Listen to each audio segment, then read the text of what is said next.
ونتوكل عليه ونعوذ بالله من شرور أنفسنا ومن سيئات أعمالنا من يهد الله فلا مضل له ومن يضلله فلا هادي له ونشهد أن سيدنا وسندنا ومولانا محمدا عبده ورسوله الذي أرسله بالحق بشيرا ونذيرا وداعيا إلى الله بإذنه وسراجا منيرا সকলে প্রাণ খুলে হৃদয় উজাড় করে একসঙ্গে কালামে পাক তেলাওয়াত করি আসুন আউযু বিল্লাহি মিনাশ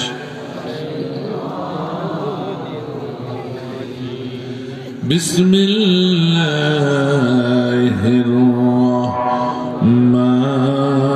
রাহমানির রাহিম ইন্নাল্লাহা ওয়া মালাইকাতাহু ইউসাল্লুনা আলান নাবী ইয়া আইয়ুহাল্লাযীনা আমানু সাল্লু আলাইহি ওয়া সাল্লিমু তাসলিমা আল্লাহুম্মা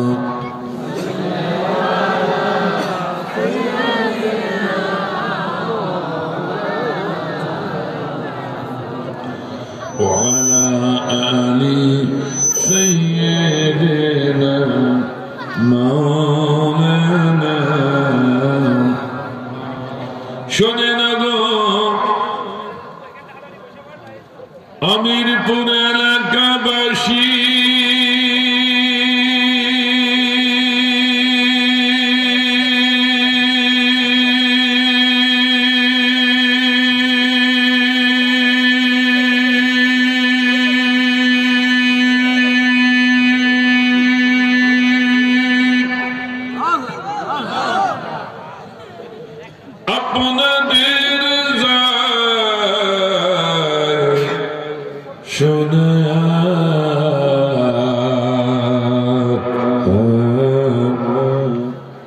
সময় থাকতে নবীর পরে দুরূদ নাও গো পড়িয়া আল্লাহুম্মা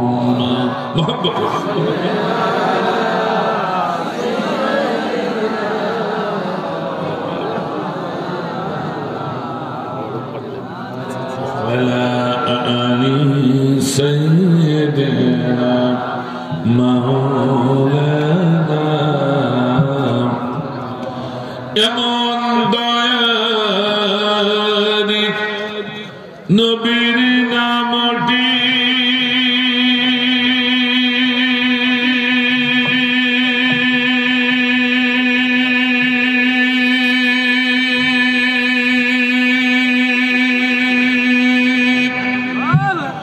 চুয়াডাঙ্গাবাসী কেমনে থাকলি ভুলিয়া সবাই মিলে দরুদ পড়িয়া বাসি কোরআনি মাহফিলে বসিয়া আল্লাহুম্মা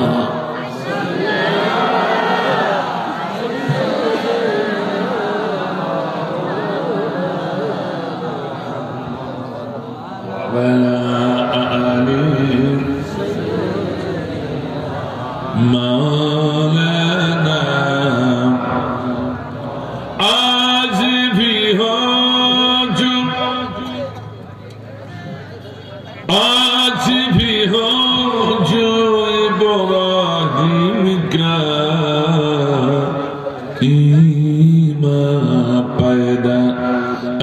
कर सकती है एक अंदर गुलिस्तान पैदा बलगल उला बिकमालिही कशफत दुजा बिजमालिही हसनत जमीअ खिसालिही सल्लु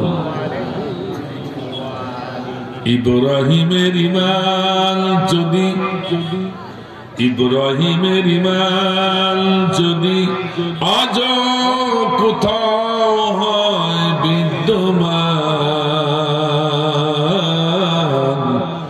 হতে পারে অগ্নিকুণ্ড খুবসুরত গুলিস্তান বালাগল উলা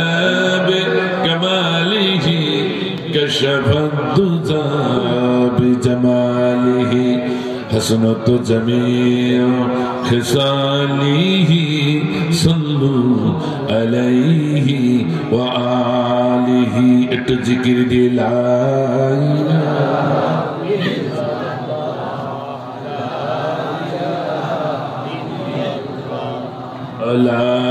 इलाहा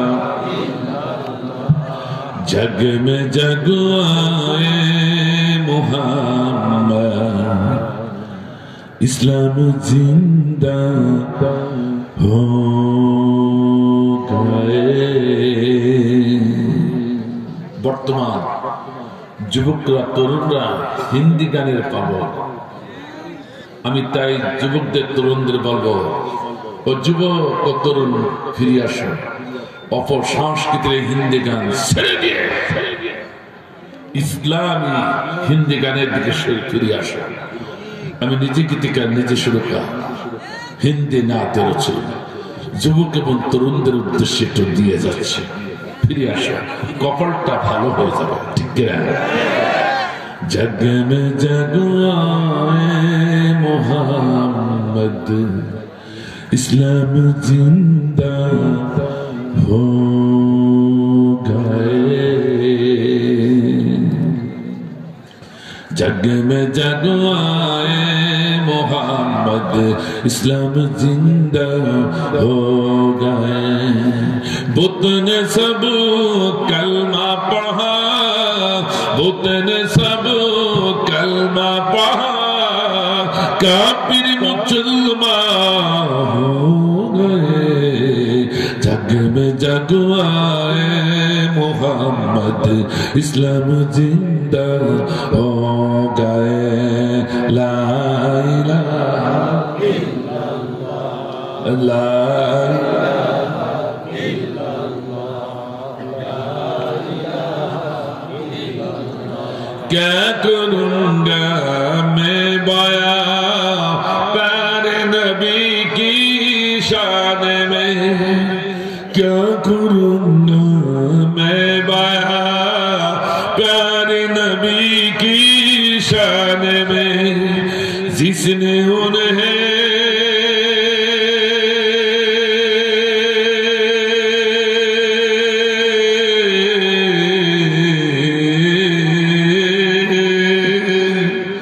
जिसने उन्हें पैदा किया जिसने उन्हें पैदा किया वो तो फायदा हो गए जग में जग आए मोहम्मद इस्लाम जिंदा हो गए चिल्लाई बोले मरहबा जुबक तरुण बसो इंशाल्लाह इस्लामी डीजे ताओ देबो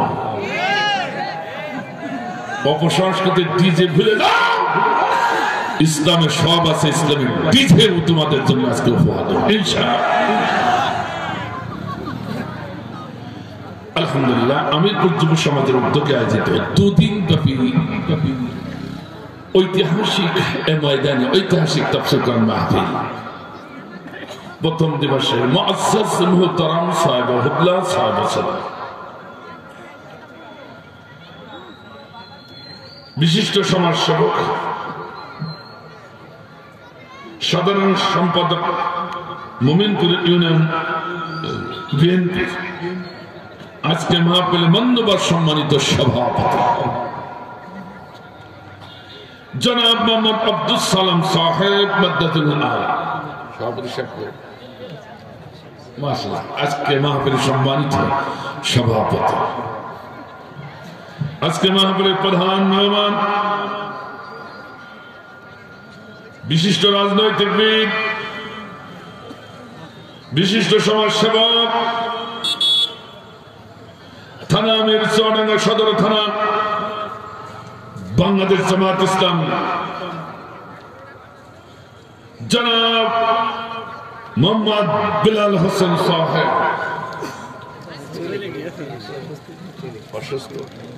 একজন তো বসে দেন খালি দেখছে এদিকে আসে না ওই যে বসে রাখা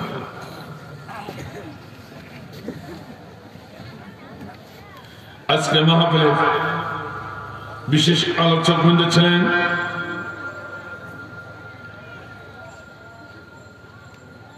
হাফেজ মাওলানা মোহাম্মদ বিলাল হোসেন ইমাম খতিব তালতলা কুটিবাড়ি জামে মসজিদ চুয়াডাঙ্গা আমার আসার পূর্বে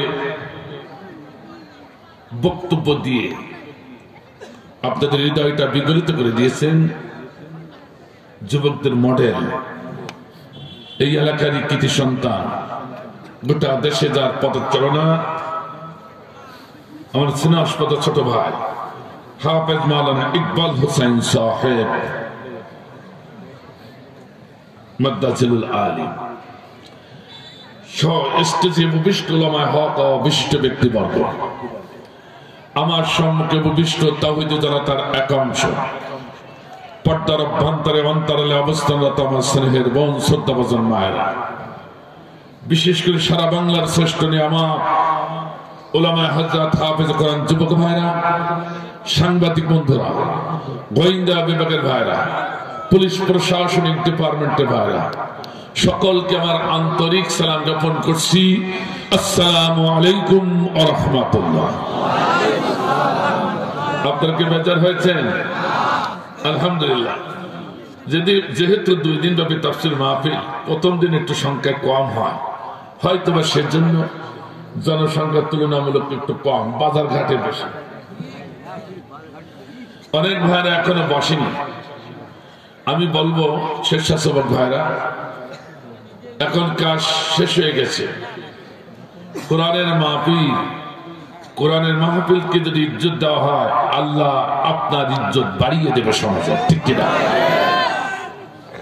দাঁড়িয়ে দাঁড়িয়ে কোরআনের মাহফিল শোনা যায় না এটা মমতাজ আপুর গান নয় সালমার গান নয় এটা ক্যাটরিনা কাইফের ড্যান্স নয় এটা শাহরুখ খানের ডান্সের মঞ্চ নয় এটা স্বপ্নের অভিনয় মঞ্চ নয় এটা হলো পৃথিবীর শ্রেষ্ঠ সমাবেশ মহাগ্রন্থ আল কোরআনের সমাবেশ এটা হলো আল্লাহ নবীর ঘোষিত রিয়াজুল জান্নাহ জান্নাতের বাগিচা এই জান্নাতের বাগিচায় আল্লাহর রহমত যদি পেতে চান তাহলে অবশ্যই আপনাকে ভদ্র নম্র হয়ে কোরআনের মাহফিলে মাথা নত করে আল্লাহর সম্মুখে বসতে হবে ঠিক না এজন্য অনুরোধ করবো যে সমস্ত যুবক ভাইরা অল্প সময় নেবে যেহেতু বেশি সময় আজকে নেব না অল্প সময় সূরাতুল বাকারা 61 নম্বর আয়াতের শেষ অংশ কথা কি বুঝতে পারছেন সূরাতুল বাকারার 61 নম্বর আয়াতের শেষ অংশটুকু তাফসীর করুন যেহেতু তাফসীর কোরআন মাহফিল ইনশাআল্লাহ আপনারা সহযোগিতা করতে রাজি আছেন আল্লাহ কবুল করুন আল্লাহুম্মা আমিন কিন্তু ভূমিকায় দুটি কথা না বললে কোরআনের হক আদায় হবে না তাই তো দুটি কথা বলতেই হবে সেটা আমার কথা নয় সেটা আল্লাহ পাকের কথা আল্লাহুম্মা আমিন আল্লাহ বললেন লা ইন শাকারতুম লা আযীদান্নাকুম ওয়া লা ইন কাফারতুম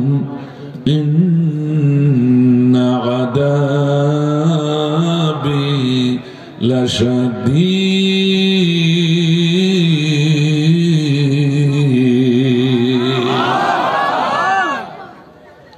আল্লাহ বলেন, এ আমিরপুর কোরআনে মাহফিলে নরনারী, এ আমার গোলামরা ভালো করে শুনে যাও। এক নয় দুই নয়, আলেম যারা আছেন তারা জানেন লামে তাকিদ, নুনে তাকদীদ, নুনে তাকিদ, তারপর শব্দগত তাকিদ। এক নয় দুই নয়, তিনবার তাকিদ দিয়ে বলছে অবশ্যই অবশ্যই তোমরা যদি আমার শুকরিয়া, আমার নিয়ামতের শুকরিয়া আদায় করো, আমি আল্লাহ তোমাদের অভিষ্ট লক্ষ্যে নিজে হাতে পৌঁছায় দিব। আল্লাহ জোরে বলা যাবে না? আল্লাহ মাঝে মাঝে মিথ্যা কথা কয়, নাউজুবিল্লাহ নাউজুবিল্লাহ বলে। কুরআনের পরে আমাদের বিশ্বাস নাই, কথা কন না কেন? যেগুলোর বিশ্বাস নাই সেগুলো ঝাঁটা খাইয়েছে, আর এখনো যদি এরকম কেউ থাকে তারও ঝাঁটা খাওয়া না। একদিন আগে হোক আর 2 দিন পরে হোক, কথা কি বোঝাতে পারছি? খুব খেয়াল করে শুনুন, আর আন্দাজি আর শুনেন না। মায়ের বলো 16 বছর খাইছি, আর খেতে হতে পারে যদি এখনো সচেতন না হয়। কথা কি বোঝাতে পারছি? আল্লাহ বলছেন তোমরা যদি আমার নিয়ামতের শুকরিয়া আদায় করো, তাহলে আমি আল্লাহ অবশ্যই অবশ্যই অবশ্যই তোমাদের অভিষ্ট লক্ষ্যে নিজ হাতে পৌঁছে দেব।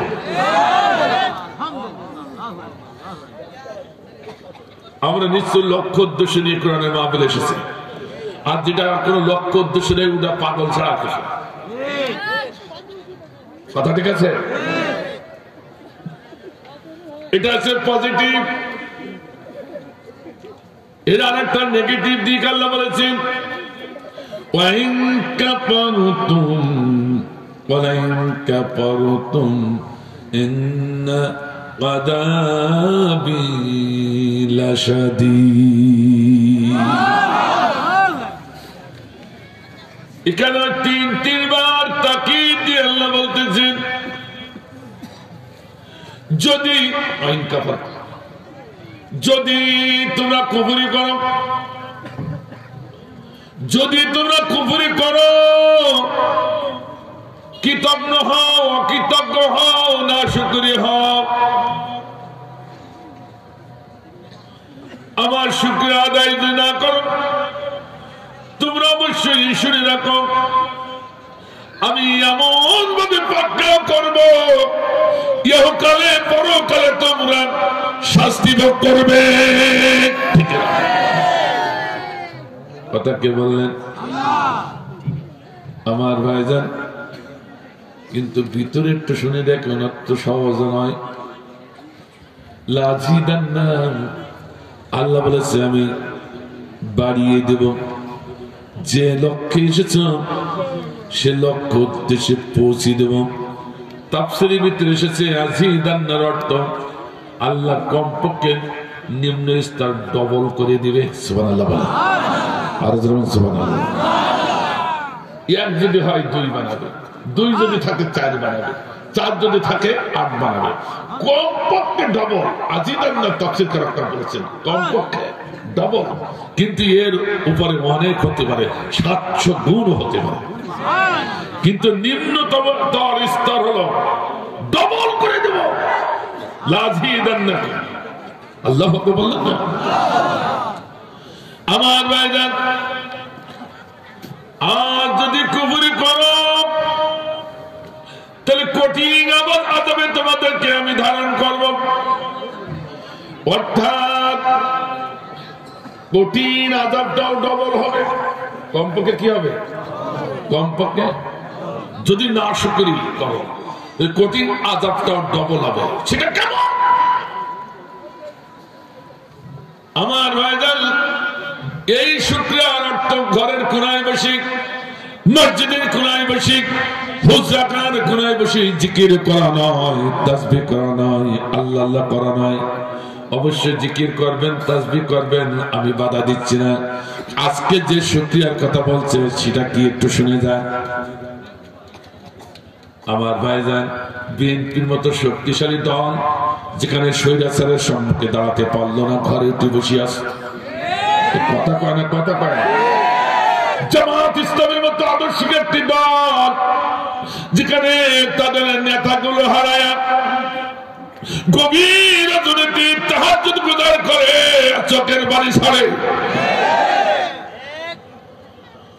খিলাফতে আন্দোলনের মতো শক্তিশালী একটা দল যেখানে তারা জেল হাজত খেটে খেটে শেষ হয়ে যায়, আবার পীর সাহেবের ভিতরে চরমনা হুজুরের মতো একটি দল মায়ের খেয়ে শেষকালে ভোট হয়ে যায়। এই কথা কন্যা, আমি কি বাড়াই বলছি? আমি কি বাড়াই বললাম না কি? আমার ভাইজান, অর্থাৎ দেশের শক্তিশালী দলগুলো যেখানে ঘরে উঠে বসে আছে, স্বৈরাচারের সম্মুখে নামতে পারে না, যে নামে তাকে গুলি করে। এই কথা বলেন না কেন?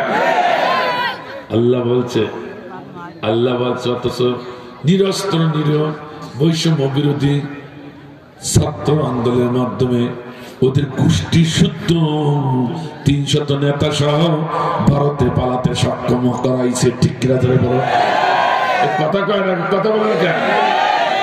কি আশ্চর্য ব্যাপার! আপনি কি একবার চিন্তা করেছেন? একবারও ভাবে না। এই ভাইরা একটু সামনে আসেন, এই চেয়ার খালি হয়ে গেলে ওয়াজ করবো কি? সব পালাচ্ছে নাকি ভয়তে?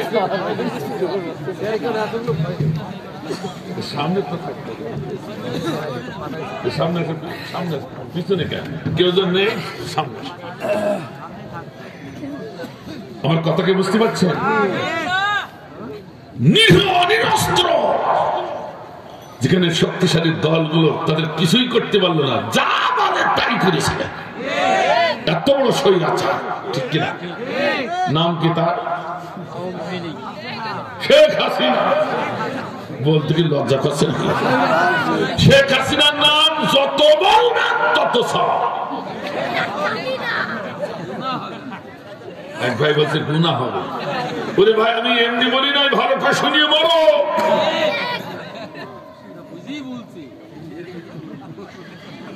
হাজিউল হারামাইন যারা এখানে আছেন, হাজিউল হারামাইন আছেন না অনেকে? যখন কাবা শরীফে তাওয়াফ করা শেষ হয়, সাই করা শেষ হয়, তখন আবু জেলের বাড়ির দিকে নেয়। আবু জেলের বাড়ি দেখলে চাগান জড়ি যায়। কথা কন না কেন? হাজি দেখা শুনি আপনারা বুঝবেন না, হাজি দেখা শুনি দেখে কি চাগান জড়ে তা বুঝি দেখে। আমার ভাইজান, আমি 23 সালে হজে গেছিলাম, তো আমার একটা দলের একটু দায়িত্ব দিল, তো আমি দায়িত্ব নিয়ে গেলাম আবু জেলের বাড়িতে। কায়দা ঠেলি ঠেলি এসে সবাই চলে এসেছে, এক ভাই আসতেছে। কি হলো রে ভাই, কি হলো? তো সবাই চলে গেলে আমি তো যেতে পারি না, যে তোর দায়িত্ব আমার, আমি দাঁড়িয়ে আছি। অনেক পরে ভাইটা বেরিয়ে এসেছে, দেখি সমস্ত গা খরমক্ত, কাপড় চোপড় ভিজে গেছে, কপাল ভিজে ঘাম ঝরছে। আমি বলছি ভাই কি ব্যাপার, এত বিলম্ব হইলো কেন? হুজুর গুস্তাকে মাফ করবেন। কেন? বড় কষ্ট করে এসেছি, 7 লক্ষ টাকা খরচ করি হজ করতে এসেছি। আমার আশা বড়, বুকে বড় আশা, হজটা হজে মাবরুর হোক, আমি তা চাই। আমি কোন সব কোন আমল থেকে আমি বঞ্চিত হতে চাই না, হজে মাবরুর জন্য। সেজন্য আমি কেন গেলাম? আমি জানি যে আবু জাহালের মুখে পায়খানা পোশাক ফেললে সওয়াব হবে, কিন্তু আমি বসি এত কষাকষি করছি, তা বসছে।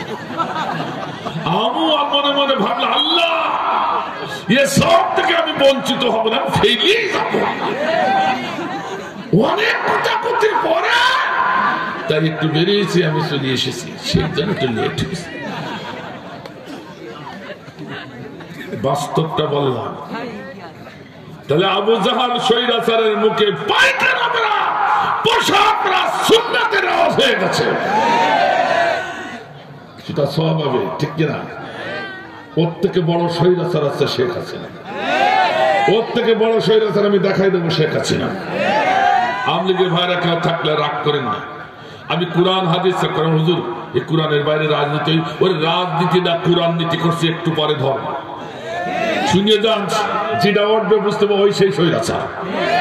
আমি যদি কোরআন বলে তুমি কেন শুনবো না? ঠিক কিনা কথা বলে, যেটা উঠবে বুঝতে পারবো ওই সেই স্বৈরাচার, ঠিক না? আপনার ডাইনে বামে কেউ না ওঠে, যদি ওঠে তো আস্তে করে হাত ধরবে না। কেন যাচ্ছ? তো যদি বলে পোশাক পায়খানা তাহলে ছেড়ে, আর যদি বলে ভালো লাগছে না তাহলে বুঝতে ও এই কথা কন না কেন? এটা চিহ্নিত করতে বলেছে কে? আমি বানাই বললাম না? বলে তালবিসুল হক্কা বিল বাতিল ওয়া তাকতুমুল হক্কা ওয়া আনতুম তা'লামুন।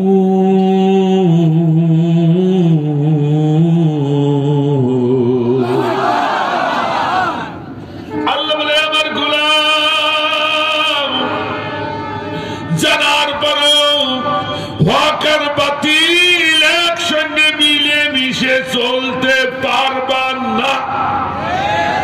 কে বললো? কে বললো? আরো জোরে কে বললো? যারা জেনে গেছো এটা স্বৈরাচার, আজকে রেড অ্যালার্ট করে দাও, লাল বিদা টাঙিয়ে দাও, গোটা চুয়াডাঙ্গাবাসীকে দেখিয়ে দাও এগুলো হচ্ছে স্বৈরাচারের পক্ষে আর এগুলো কোরআনের পক্ষে। ঠিক না? এ কথা কে বললেন? বলে ওদের দেখে রাখতে হবে, ওদের দেখে রাখতে হবে। কথা ঠিক আছে তো? এই কথা আমি বলিনি, বলেছে কে?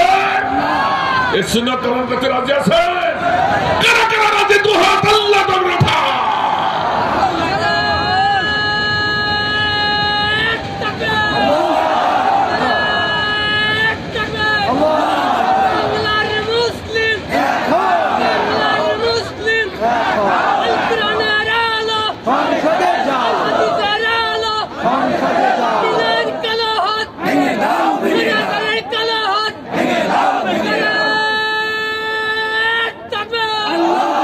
আল্লাহ কবুল করুন। আমি আছে লোক আছে কেন? কারণ আল্লাহর নামে তাকবীর অত সহজে হয় না, বুকে ঈমান থাকার প্রয়োজন আছে। ঠিক আছে? আল্লাহ ভাইকে কবুল করুন, আল্লাহুম্মা আমিন। কারণ এরকম তাকবীর 5 আগস্টের আগে যদি দিত তো নাম লিস্ট হয়ে যেত। কথা ঠিক আছে না? কথা কি ঠিক আছে আমার ভাইরা? তাহলে বুঝুন, যেখানে এত বড় বড় নেতারা পারি নাই, সেখানে আমার মনে হলো সেদিন জালিম স্বৈরাচার সরকার আব্রাহাম সে হাতি বাহিনী নিয়ে এসেছিল আল্লাহর ঘর বাইতুল্লাহকে ভেঙ্গে চুরিয়ে মাটির সঙ্গে মিশিয়ে দেবে। কথা বল না কেন? এমনকি মক্কার কুরাইশরা শক্তিশালী ডান পিঠে লড়াকু সৈনিকরা তারা ওই জালিম সরকারের সম্মুখে দাঁড়াতে না পেরে ঘরে বসে কথা কয় না, কথা বলে না কেন? এই ইতিহাস মনে জানে না তো কি তফসিস আমার ভাইজান। তখন কাঁদতে লাগলো, আল্লাহ তোমার ঘর তোমার হাতে সুপার্দ করে দিলাম। আল্লাহকে বলেন, হয়তো বাংলাদেশে অনেক আল্লাহ প্রেমিক কোরআন প্রেমিক মানুষ চোখের পানি ছেড়ে দিয়ে সেদিন কেঁদেছিল, আল্লাহ তোমার দেশ তোমার হাতে দিয়ে দিলাম। কথা বলে না কেন? কথা ঠিক আছে তো আমার ভাইরা? সেদিন আল্লাহ রাব্বুল আলামিন আবাবিল পাখি দিয়ে তার পায়ের নখরে ছোট্ট সরিষার মতো পাথর দিয়ে গোটা হস্তি বাহিনীকে নেস্তানাবুদ করে গরু ছাগলের খাবারের ভুসি বানাই দিয়েছিল। করেছিল কে? ঠিক আজ শক্তিশালী দলগুলো যেখানে ঘরে উঠে বসে আছে, সেখানে আমার দেশের ছাত্র, আমার দেশের ছেলেরা, আমাদের দেশের সন্তানেরা, বৈষম্য বিরোধী ছাত্র আন্দোলনের কর্মী এবং নেতারা তারা প্রমাণ করে দিল আবাবিল পাখির মতো এদেশের বড় স্বৈরাচার, বর্তমান বিশ্বের বড় স্বৈরাচার শেখ হাসিনাকে বাংলার জমিন থেকে জেতা গুলো বুকে করে মোদী সরকারের কাছে পাঠাই দিল। এটা আল্লাহ রহমত ছাড়া সম্ভব? জোরে কয় না। কথাকে বুঝতে পেরেছে? সেই জন্য আল্লাহ বলছেন আজকে যে তোমরা অফেন্সিভ কোরআনের কথা বলছো, শুনছো, এই কোরআনের মাহফিল করতে গেলে যে কর্মী বাহিনীরা আমাদের এই কমিটি বৃন্দ মাহফিল ইন্তজাম করেছি, কয়টা জুতা তলা খায় তো আল্লাহ ভাই।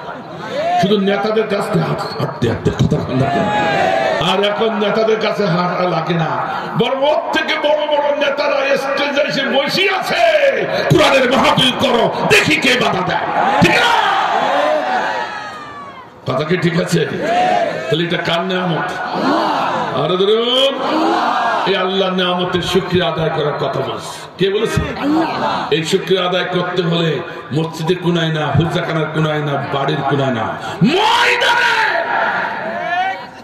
কথা কয়, ময়দানে নামতে হবে, চোখ খোলা রাখতে হবে, কান সজাগ রাখতে হবে, দিলটাও সজাগ রাখতে হবে।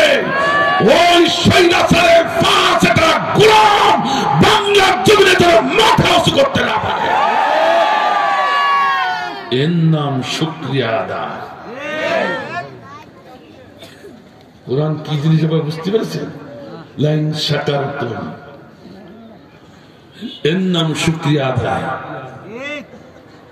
আর এই শুকরিয়া আদায় যদি না করো, আজিদান্না বলে যেমন অবিষ্ট লক্ষ্যে পৌঁছে দিবে, এর নেগেটিভ দিক হলো তোমরা 16 বছর যেভাবে জুলুম নির্যাতন ভোগ করেছ, গোটা বাংলাদেশটা জেলখানায় পরিণত করে দিয়েছে।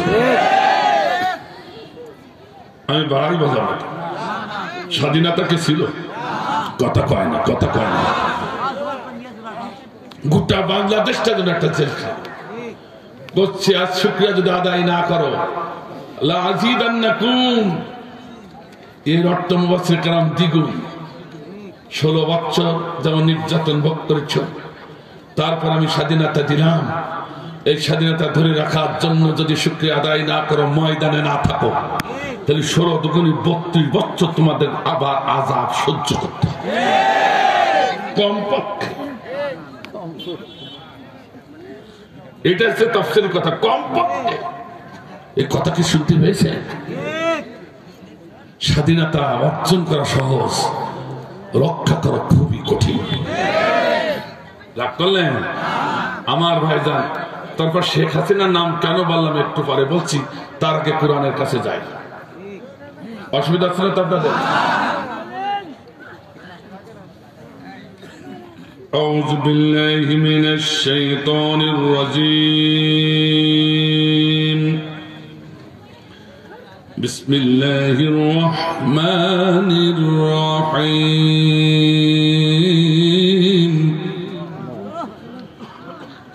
وضربت عليهم الذلة والمسكنة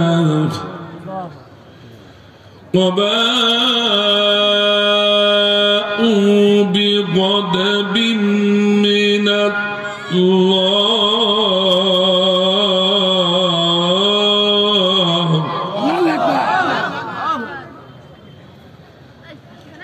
ذلك بأنهم كانوا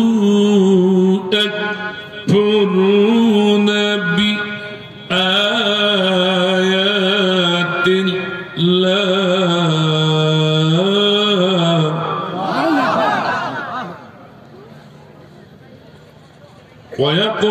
ويقتلون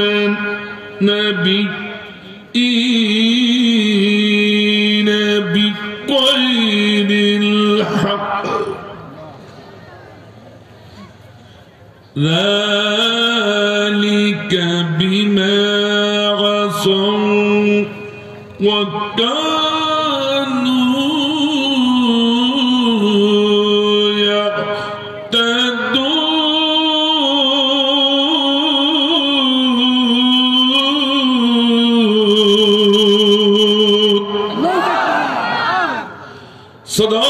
সাদাকাল্লাহুল আযীম। সূরাতুল বাকারা 61। নাম কি বলেছি? বাকারা। আমার ভাইজান এই আয়াতটির তাফসীর আমি করতে যাচ্ছি ইনশাআল্লাহ। শেষ অংশ তাফসীর শুনতে রাজি আছেন তো? আসলে তাফসীর তো এখন হয় না, একটা আয়াত ধরে সারা দাস চষি বেড়ায়। মুফাসসিরিনে কেরাম বলেছেন কোন আয়াতের তাফসীর করতে হলে 20টি পয়েন্টে লক্ষ্য করে, অথবা 14টি অথবা 17টি, সর্বনিম্ন 5টি পয়েন্টে পরে যদি কেউ তাফসীর না করে তার তাফসীর হবে না। আমি কি বোঝাতে পেরেছি? তা আজকে এই আয়াতকে সর্বনিম্ন 5টি পয়েন্টের উপরে তাফসীর করবে ইনশাআল্লাহ। আমার ভাইরা, তার ভিতরে উল্লেখযোগ্য অন্যতম একটি পয়েন্ট, সব মুফাসসিরিনে কেরাম একমত, যে প্রেক্ষাপটে কোরআনের তাফসীর করা হচ্ছে ওই প্রেক্ষাপটে যদি বাস্তব কোন শিক্ষা থাকে তা জনগণের সম্মুখে তুলে ধরতে হবে। কিন্তু আমার দেশে মুফাসসিরিনে কেরাম তাফসীর করে ঠিক, বাস্তব শিক্ষাটা তুলে ধরতে চায় না। খতিবগিরি ছুটে যাবে, বক্তৃতা ছুটে যাবে, পীরগিরি ছুটে যাবে, অথবা মায়ের খেতে হবে, অথবা ফাঁসির মঞ্চে যেতে হতে পারে। এর জন্য আমার ভাইজান, আমি 5ই অগস্টের আগেও আমি বাস্তবটা বলেছি, এখনো বলবো, বহু তারা খেয়েছে এই এলাকায় এসে।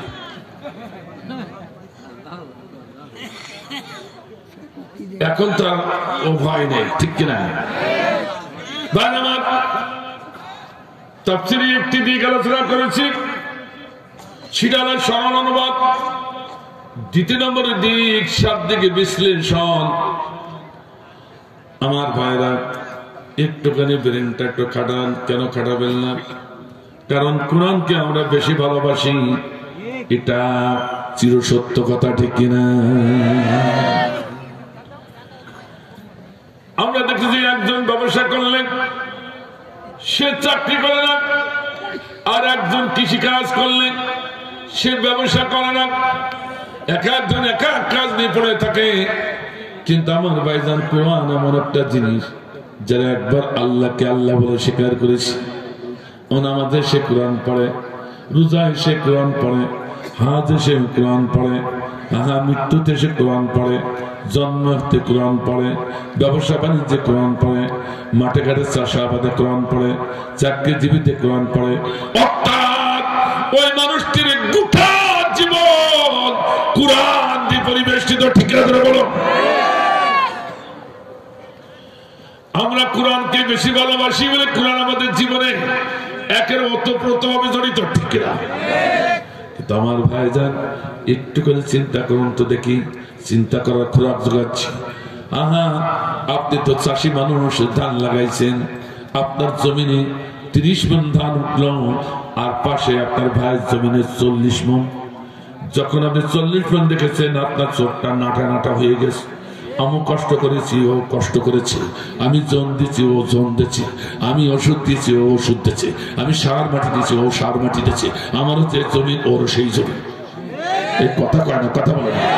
কিন্তু আমার ক্ষেত্রে 30 মণ, ভাইয়ের ক্ষেত্রে 40 মণ, এত হতে পারে না। কি কারণে 40 মণ হলো? আপনার মেধা, আইকিউ কাজ করে, ঠিক না? আর সঙ্গে সে পরিকল্পনা নিয়ে বসেন, আগামী বছর আমার ভাইকে দেখে দেখে আমার ক্ষেত্রে আমি 40 মণ ফলাইয়া ছাড়বো।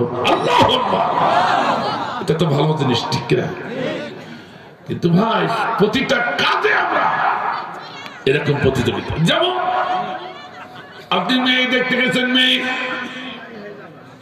ছেলের জন্য, যখন মেয়ে দেখতে গেলেন, মেয়ের হাত দেখেন, আঙ্গুল দেখেন, নখ দেখেন, মেয়ের চুল দেখেন, কান দেখেন, চোখ দেখেন, নাক দেখেন, কত কিছু দেখেন, কত কান। আবার মাঝে মাঝে এমন ঘটক আছে, মেয়ের মাথা ধরে হাঁ করাই আবার দাঁত দেখে। অবশ্যই কাজটা করবে না, ওকে গরু নাকি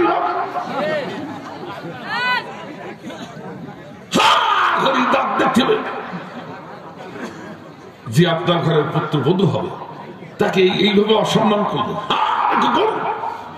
দালালে যখন গরু কিনতেছে আর জানি আমি আলমডাঙ্গা আছে ঠিক কিনা বড় গরুর হাট আছে না যে দুইজনে ধরিয়ে মুখ ধরিয়ে দেখ কয় দাঁত কি মহিলারা কি গরু নাই এই কাজটা করবেন না কখনো করবেন না অভদ্র আমি তা বুঝাচ্ছি না আমি বুঝাচ্ছি আপনি এত কিছু দেখছেন আপনার ছেলের সঙ্গে অ্যাডজাস্ট হয় কেন মেয়েটা তাই দেখছেন কথা কোন দেখেন বাহ আপনার তো ব্রেন কত প্রখর আপনার মেধা কত প্রখর আপনি কোনো সময় লস করতে চান না আলহামদুলিল্লাহ তাই তো এত খুঁতি খুঁতি দেখেন ঠিক কিনা আমার ভাইজান তার থেকে কোরআনের মূল্য বেশি না কম আসতে কম তাহলে ভাই একবার কোরআন নিয়ে কেন চিন্তা করলেন না কোরআনের প্রথম সূরা বাকারা মানে গরু শেষ সূরা নাস মানে মানুষ আল্লাহ কেন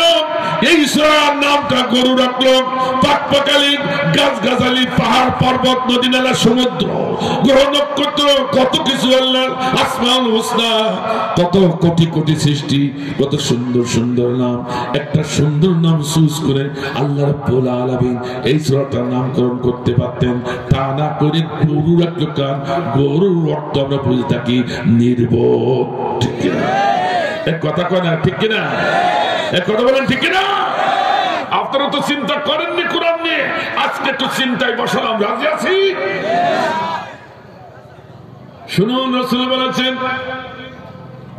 যারা 1 ঘন্টা কোরআনের আয়াত নিয়ে গবেষণা করবে ফি 60 সানা 60 বছরের নফল ইবাদত তাদের আমলনামায় লিখে দেওয়া হয় আল্লাহু আকবার জোরে বললেন না 1 ঘন্টা কোরআনের একটা আয়াত নিয়ে যদি কেউ গবেষণামূলক আলোচনা করে এবং শোনে তাদের আমলনামায় 60 বছরের নফল ইবাদতে সব লিখে দেওয়া হয় আমার নবী বললেন আপনাকে সন্দেহ মনে করলেন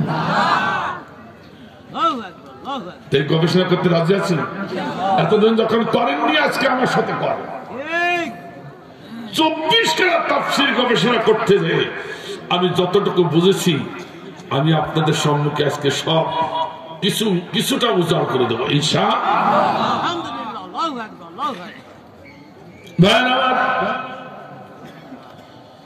আচ্ছা গরু মানে নির্বোধ তাহলে আল্লাহকে নির্বোধ নাউযুবিল্লাহ তাহলে সূরাটাকে নির্বোধ ও তাহলে কোরআনটাকে নির্বোধ তো কেন আল্লাহ এই নির্বোধ শব্দটা ব্যবহার করবে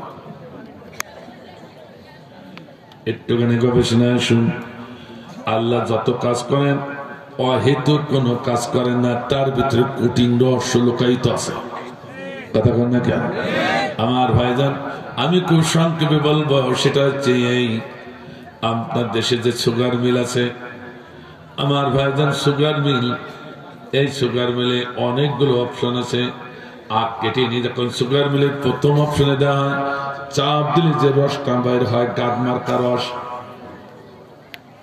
ওই রস যদি এখন সভাপতি সাহেব ডেকে আপনাদের 1 গ্লাস খেতে দেয় খাবেন খাবেন না গ্লাস খাবেন ফিরি ফিরি তাও খাবেন না কেন আপনি বুঝে বলেছেন এত নোংরা এত দুর্গন্ধ এত কদাকার ওই রস দেখে কেউ খেতে চাবে না বললে সভাপতি পারলে তুমি খাও আমরা মরতে রাজি তার রস খাবো না এই কথা কয় না কথা বলে না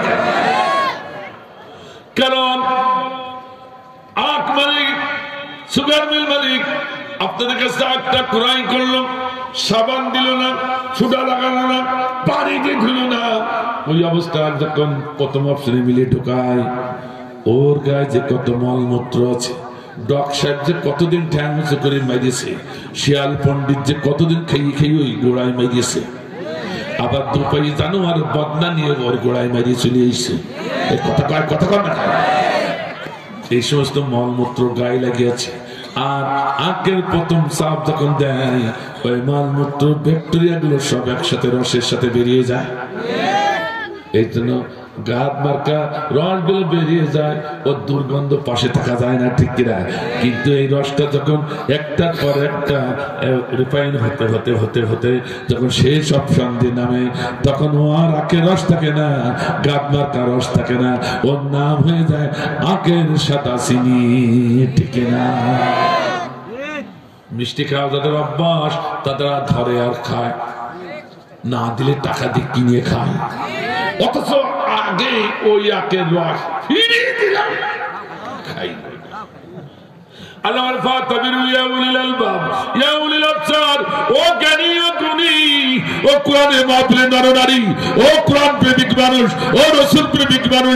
এর ভিতরে তোমাদের হিদায়াত, চিল্লাই বলি মারহাবা।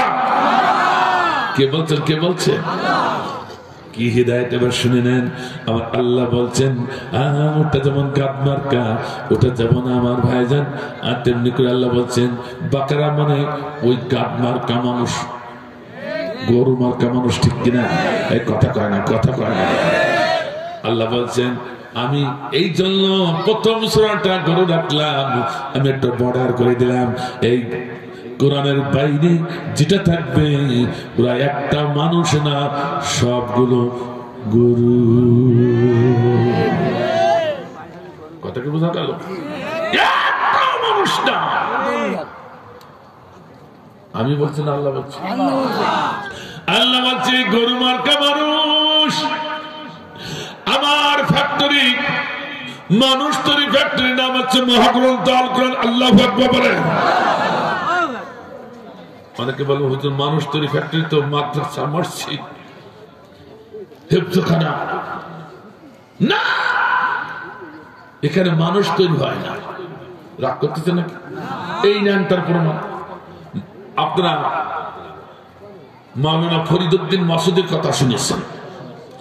সুলাকিয়া ঈদগাহ ময়দানের বড় ইমাম, খতিব, 8 লক্ষ মানুষ যেখানে একসঙ্গে নামাজ পড়ে জামাতে। বাংলাদেশের বড় ঈদগাহ ময়দান, ওর থেকে বড় ঈদগাহ ময়দান বাংলাদেশে নাই। সেই ঈদগাহ ময়দানে খতিব যেন তেন আলেম নাকি, তিনি বুখারীর উস্তাদ, বুখারী পড়ান। অথচ এই ফরিদউদ্দিন মাসুদ সেদিন শাহবাগের মঞ্চে তার দলবল নিয়ে জুতা মিছিল করেছিল আল্লামা সাঈদীকে ফাঁসির মঞ্চে নিয়ে মারার জন্য। নাউজুবিল্লাহ বললেন না? ও যত বড় আলেম হোক না কেন, আল্লামা সাঈদীকে মারার জন্য জুতা মিছিল যখন করেছে, আমরা বুঝেছি ও আর কিছু হোক বা না হোক মানুষ হতে পারে না।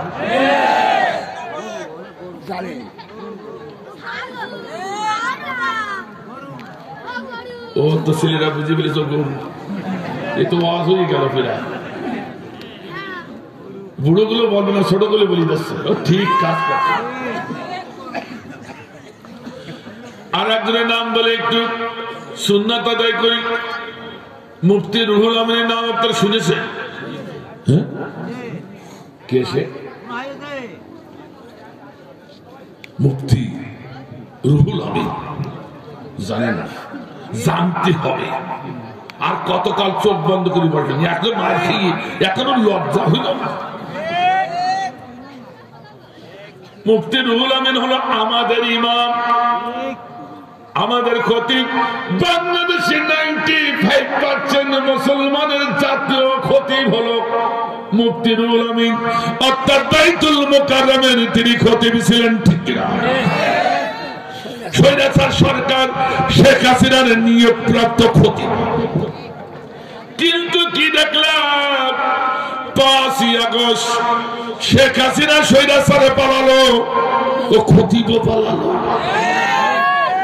কি ব্যাপার? স্বৈরাচার হাসিনা পালাইছে, তুই মুসলমানদের খতিব, তুই কেন পালালি? নিশ্চয়ই কোন অকারেন্স ঘটাইছে। কথা বলেন না কেন? আমার ভাইরা, শেষ পর্যন্ত অন্তর্বর্তীকালীন সরকার দেখলেন কোন খতিব নেই, ভাড়া করি আর কয়দিন নামাজ পড়ানো যায়। তো ওরা একটা শেষে এসে একটা খতিব নিয়োগ করলো। নিয়োগ করে যেদিন মেম্বারে বাসাইছে শুক্রবার, সেই দিন মুফতি রুহুল আমিন গোপালগঞ্জ থেকে 3 গাড়ি লাঠিয়ার বাহিনী নিয়ে হাজির। জোর করে নিয়োগপ্রাপ্ত খতিবকে মেম্বার থেকে নামাই দিয়ে রুহুল আমিনের বাসায় গেছে। জনগণকে সহ্য করবে কেন? বাইতুল মুকাররম মুসাল্লির বসে এতদিন আমরা ভাড়া করে করে নামাজ পড়ছি, তুই পালাই গেছে, আসলেই না। আমার সরকার একটা খতিব নিয়োগ করে দিচ্ছে, তার নামাই দিলে জুতার বৃষ্টি, এত জুতার বৃষ্টি ফেলতে লাগলো জনগণ। তখন খতিব 3 গাড়ির লোক সব ভেঙে পালাল। আল্লাহু আকবার বলেন না? আল্লাহু আকবার। এতে বোঝা যাচ্ছে নতুন করে মাথা উঁচু করলেই জ্বালা। পরে সাংবাদিকরা যেয়ে খতিব সাহেবের কাছে ক্যামেরা ধরেছে, বলছে খতিব সাহেব, আপনি একজন রাষ্ট্র নিয়োগপ্রাপ্ত খতিব, অথচ আপনারা এইভাবে জুতা বাড়িয়ে হেরাস্তা করলে একটু মন্তব্য করেন তো, সম্পর্কের অনুভূতিটা কি? তখন উনি অনুভূতি ব্যক্ত করছেন, আরে সাংবাদিক ভাইরা, ওরা আমার জুতো মেরেছে, তা কি হবে, আমার গায়ে তো একটাও লাগে। কত বড় নির্লজ্জ! কথা কয় না, কথা কয় না, কত বড় নির্লজ্জ এই ক্ষতি, গায়ে লাগে। এর থেকে নির্লজ্জ আছে আমাদের শেখ হাসিনা। ও বলতেছে, এই আমাদের কর্মী, কান্দিস না, কান্দিস না, কান্দিস না। আমি তারের বেড়া, এই যে দেখলে তারের বেড়া, তোরা ও পাশে, আমি এ পাশে, একেবারে কাঁচা কাঁচা। তোরা কাঁদিস না, একটু শান্ত, আমি চট করে ঢুকে পারবো। এদেশে বৈষম্য বিরোধী ছাত্র আন্দোলন কর্মীরা বলছে, বুবু তাড়াতাড়ি এসো, চট করে, তাড়াতাড়ি চট করে এসো, আমরা কট করে তোরা ধরি পারবো, মট করে ঘাড় ভেঙে দিয়ে আয়না ঘরে ঢুকাই দেবো।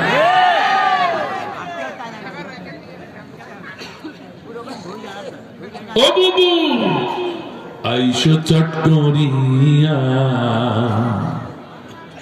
আয়নাঘর তোমার জন্য রাখছি গো সাজাইয়া। ঠিক আছে কিনা? ও বুবু আইসো চট করিয়া, আয়নাঘর তোমার জন্য রাখছি গো সাজাইয়া। রিসিপশনে বৈশা আছি, রিসিপশনে বহিষা আছি, রিসেপশনে বহিষা আছি, জুতার মালা লহিয়া, আয়নাঘর তোমার জন্য রাখছি গো সাজাইয়া। বুবু আয়নাঘর তোমার জন্য রাখছি গো সাজাইয়া। নির্বিচারে মারছ মানুষ ক্ষমতার লাগিয়া, কথা কথা, নির্বিচারে মারছ মানুষ ক্ষমতার লাগিয়া। দিন ধর্ম আর মানবতা সবকিছু ছাড়িয়া, বুবু সবকিছু ছাড়িয়া, তোমার পাপের শাস্তি পাইতে হবে, পাপের শাস্তি, বাবু পাপের শাস্তি পাইতে হবে, পাপের শাস্তি পাইতে হবে, যেও না তা ভুলিয়া। আয়নাঘর তোমার জন্য রাখছি গো সাজাইয়া, বুবু আয়নাঘর তোমার জন্য রাখছি গো সাজাইয়া। ও বুবু আইসো চট করিয়া, আয়নাঘর তোমার জন্য রাখছি গো সাজাইয়া। এরকম আছে 5টা, কেবল একখান দিলাম, চলবে নাকি? তাফসীর শুনতে হবে, রাজি আছি তো ভাই? রাগ হচ্ছে না তো আমার ভাইরা? এবার শুনুন, কেন সে পালালো, তার একখান দলিল দেব নাকি ভাই? একটু শুনে মরে দেব নাকি ভাই? আমার ভাইজান উনি সেদিন মাসলা দিলেন, ফতোয়া দিলেন। আমাদের দেশনেত্রী শেখ হাসিনা উনি ইসলামের জন্য এত বড় বড় কাজ করেছে, খোলাফায়ে রাশেদার মতো যিনি কাজ করেছে, কাজেই তাকে জান্নাতি মানুষ ঘোষণা করতে হবে। কি মানুষ? উনি একজন জান্নাতি মানুষ। সুবহানাল্লাহ বলবেন না নাউজুবিল্লাহ? কারোকে জান্নাতি বলা যাবে? এক কথা কয় না কেন? উনি ফতোয়া দিলেন, আর আমাদের মমতাজ আপু সেটা পার্লামেন্টে তুলে ধরলেন, ফতোয়া দিলেন আমার দেশের নেত্রী যে কাজ করেছে তাকে আমাদের অবশ্যই সম্মান করা উচিত। সেই সম্মান কি করতে হবে? তাকে খুতবার ভিতরে পড়তে হবে। 4 জন খলিফার সাথে 5ম নম্বর খলিফা তাকে ঘোষণা করতে হবে। সেটা হবে, তার নাম হবে হযরত শেখ হাসিনা। নাউজুবিল্লাহ জোরে বলেন না? নাউজুবিল্লাহ। হযরত শেখ হাসিনা অর্থাৎ হযরত আবু বকর, হযরত উমর, হযরত উসমান, হযরত আলী রাদিয়াল্লাহু তাআলা আনহুম, এদের সাথে হযরত শেখ হাসিনা রাদিয়াল্লাহু তাআলা আনহা বলা লাগবে। নাউজুবিল্লাহ বললেন না? নাউজুবিল্লাহ বললেন না? এই ফতোয়া যে যারা দিয়েছে ওই ডাক্তার রুহুল আমিন, এদেরকে জুতা পিটা করা উচিত।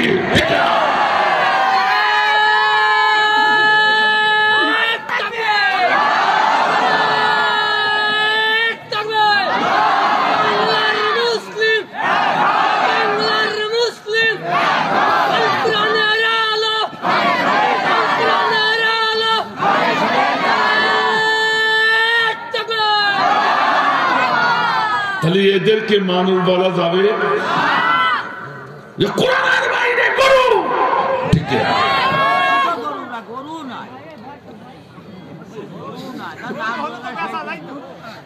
আমার ভাইরা এবার শুনুন, তাহলে আমরা কি পেলাম? আল্লাহ বলছে গরু মার্কা মানুষগুলো আমার ফ্যাক্টরি, আমার কোরআন নামক ফ্যাক্টরি, মানুষ তৈরির ফ্যাক্টরি। সুবহানাল্লাহ বলেন। আর জোরে বলা যাবে না সুবহানাল্লাহ?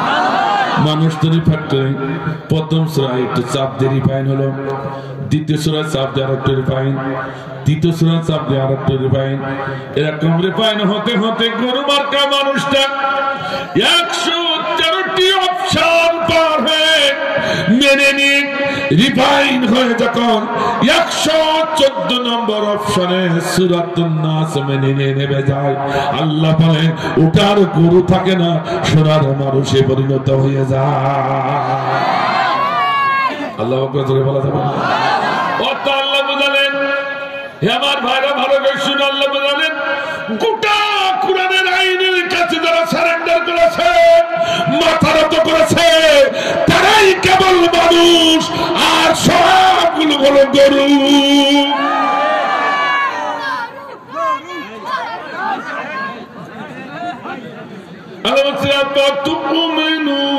বিবাদিল কিতাবি ওয়া তাকফুরুনা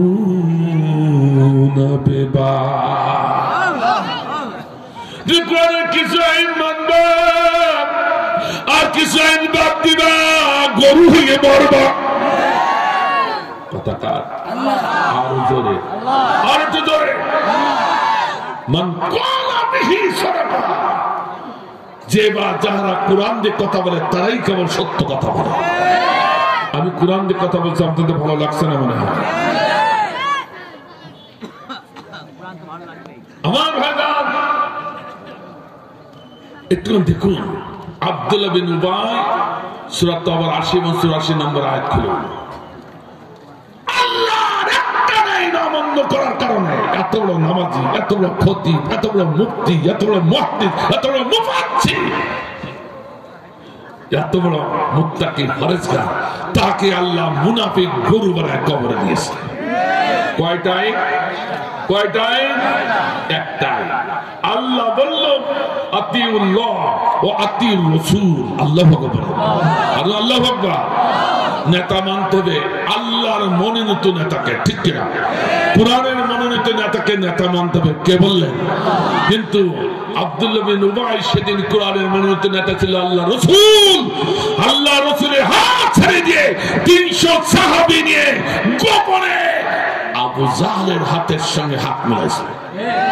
এই একটা আইন অমান্য করা করে সব আমল ধ্বংস করে দিয়ে তাকে মুনাফিক গরু বানায় কবরে নিয়েছে কে? এবার বুকে হাত দিয়ে দেখেন, বুকে হাত দিয়ে দেখেন আল্লাহর আইনের বিপক্ষে থাকলে আপনি কি হবেন? গরু হবেন না মানুষ? আমার ভাইজান, তাহলে সংজ্ঞা কি পেলাম? একটু সংজ্ঞাটা শুনি না, বলবো নাকি? আমরা আবিদানি করতে মানুষ, ইহুদিরা মানুষ, খ্রিস্টান মানুষ, ডোমরা মানুষ, ঋষিরা মানুষ, বৌদ্ধরা মানুষ, আমরাও মানুষ আবিদানি করতে। আর কোরআনের ভাষায় মানুষ হলো তারা যারা সম্পূর্ণ কোরআনের কাছে নিজের জীবনটা উৎসর্গ করে দিয়েছে। ঠিকেরা কথাকে বোঝা গেল? এই জন্য আমরা দেখেছি যারা মানুষ ফাঁসির মঞ্চে গেছে কোনো ভয় পায় নাই, হাসি মুখে, কোন বাতিলের কাছে তারা মাথা নত, কথা কয় না, কথা বলে না। আসুন তাহলে দুটো দিক গণনা করলাম, তাফসীরের 5টা দিকে দুটো, সহিহ তেলাওয়াত, 7 দিক বিশ্লেষণ। এইবার আসেন, এইবার হচ্ছে সরল বর্ণবাদ আর আছে শিক্ষামূলক অর্থ। জুরিবাত আলাইহিমুজ জিল্লাতু ওয়াল মাসকানা ওয়া বা'উ বিগদাবিন মিনাল্লাহ।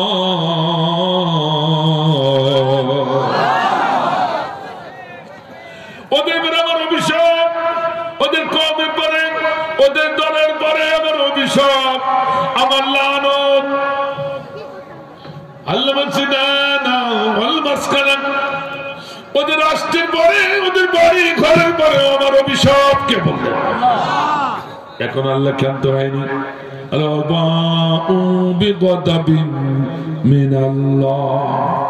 ওদের পরে আমার ঘৃণা, আমার লানত, আমার গুসা। কে বলছে? আরে কে বলছে? গোটা 30 পারা কোরআন দিয়ে পড়ে থাকেন, গোটা 30 পারা কোরআনে এমন একটি নেগেটিভ সুযোগ, আল্লাহ এতগুলো নেগেটিভ অপশন দিয়ে ওদেরকে ঘৃণা করেছে, লানত করেছে, এরকম আয়াত আর দ্বিতীয় একটাও পাওয়া যায় না। কি আশ্চর্য ব্যাপার, এত ঘৃণা কেন করলো? তারা কারা? আগেই আল্লাহর কাছে ক্ষমা চাইতে হবে, আল্লাহ অন্তত ওই দলের ভিতরে আমাদের ফেলো না। ঠিক কিনা? আমার ভাইজান, তারা আর কেউ নয়, তারা হলো ইসরাইল, ইহুদি। কথা বলেন ঠিক কিনা? আমার ভাইজান ভালো করে শুনুন, এই ইসরাইল ইহুদিকে এত ঘৃণা, এত লানত করেছে মাত্র 2টি কারণে। কয়টা কারণে? তা কোরআন বলছে কয়টা কারণ। মুখস্থ করুন, আজকে মুখস্থ করুন, রাজি আছেন তো? 2টি কারণ। কিন্তু একটা বড় বিপদে পড়ে গেছি আমরা। আল্লাহ যদি মাজিদ সিগা ব্যবহার করতো আমরা বেঁচে যেতাম, কিন্তু আল্লাহ মুজারের সিগা ব্যবহার করে বলল, হে আমার গোলাম, সেদিন ওরা যে 2 কারণে এত লানত, এত অভিশপ্ত, এত গুচ্ছায় তারা পরিণত হয়েছে আমার, তোমরা শুনে রাখো, ওই 2টি কারণ কিয়ামত পর্যন্ত কোন মানুষের ভিতরে, কোন হাজির ভিতরে, কোন আলেমের ভিতরে, কোন নেতার ভিতরে, কোন নেত্রীর ভিতরে যদি পাওয়া যায়, কোন মুত্তাকির ভিতরে পাওয়া যায়, ওরাও সেই অভিশপ্ত জাতি। টিকেরা কথা কি বুঝাতে পেরেছি? আমরা মনে করছি ইহুদি ইসরাইলে, আজকে কোরআন দিয়ে প্রমাণ করব ওই ইহুদি বাংলাদেশে আছে। আজকে দেখতেছেন কোরআন দিয়ে ইনশাআল্লাহ। কোরআন ভাই আমার, আজকে 2 ভাগ করে দেবো, ইহুদি কারা আর মুসলমান কারা। শুনি না, এক কথা কয় না। ইহুদি যারা আছে ওদের সঙ্গে কি বন্ধুত্ব করা যাবে না? দলদারি করা যাবে? বিবাহ শাদী দেওয়া যাবে? রংপুরে যখন আমি ইহুদি নিয়ে আলোচনা করছি, এক বর্ষিয়ান আলেম দাড়ি পাকা মুরব্বী, উনি একেবারে লাভ মেরে ঠেলে উঠল। এই ইহুদি দেশে যদি আমি যেতে পারতাম, আমি ইহুদিদেরকে জুতা পিটা করে শহীদ হতাম, নাই গাজী হতাম। আল্লাহ বলে, আমি বললাম মুরব্বী খুব ইচ্ছা আপনার ইহুদির সাথে যুদ্ধ করাতে। হ্যাঁ, বলে ইহুদি যদি বাংলাদেশে থাকে তাহলে তো আরো ভালো হইলো, আগে ধরবো আমি। এই কথা কর না কেন? আমার ভাইজান এখন লক্ষ লক্ষ টাকা খরচ করে ওই ইসরায়েলে যাওয়া লাগবে না, ফিলিস্তিনে যাওয়া লাগবে না যুদ্ধ করার জন্য। ওই ইহুদির পা জায়গা গোলামরা বাংলা জমিনে হাঁটু গেড়ে বসে আছে, শিকল গেড়ে বসে আছে। ওদেরকে চিনে আজকে ওদের বিরুদ্ধে যুদ্ধের একেবারে প্রস্তুতি নিতে হবে, ঠিক না? নহিলে এই স্বৈরাচারের মূলোৎপাট করা যাবে। অত সহজ না, কিন্তু যত সহজ মনে করছে অত সহজ না। এই তাফসীর মানুষের মাথায় ঢুকবে কিনা জানি না, তবে যারা কোরআন হাদিস বেশি পড়ে তারা অবশ্যই বুঝবে ইনশাআল্লাহ। ভাই আমার শুনুন, সে দুটি কারণ এত মুখস্থ করা যাবে, ঠিক না? মুখস্থ করা যাবে না, আমি কি বানাই বলছি নাকি? দুটি কারণের প্রথম কারণ হচ্ছে এই দেখেন আল্লাহ কর করি দলে যালিকা বিআন্নাহুম কানু ইয়াকফুরুনা বিআয়াতিল্লাহ।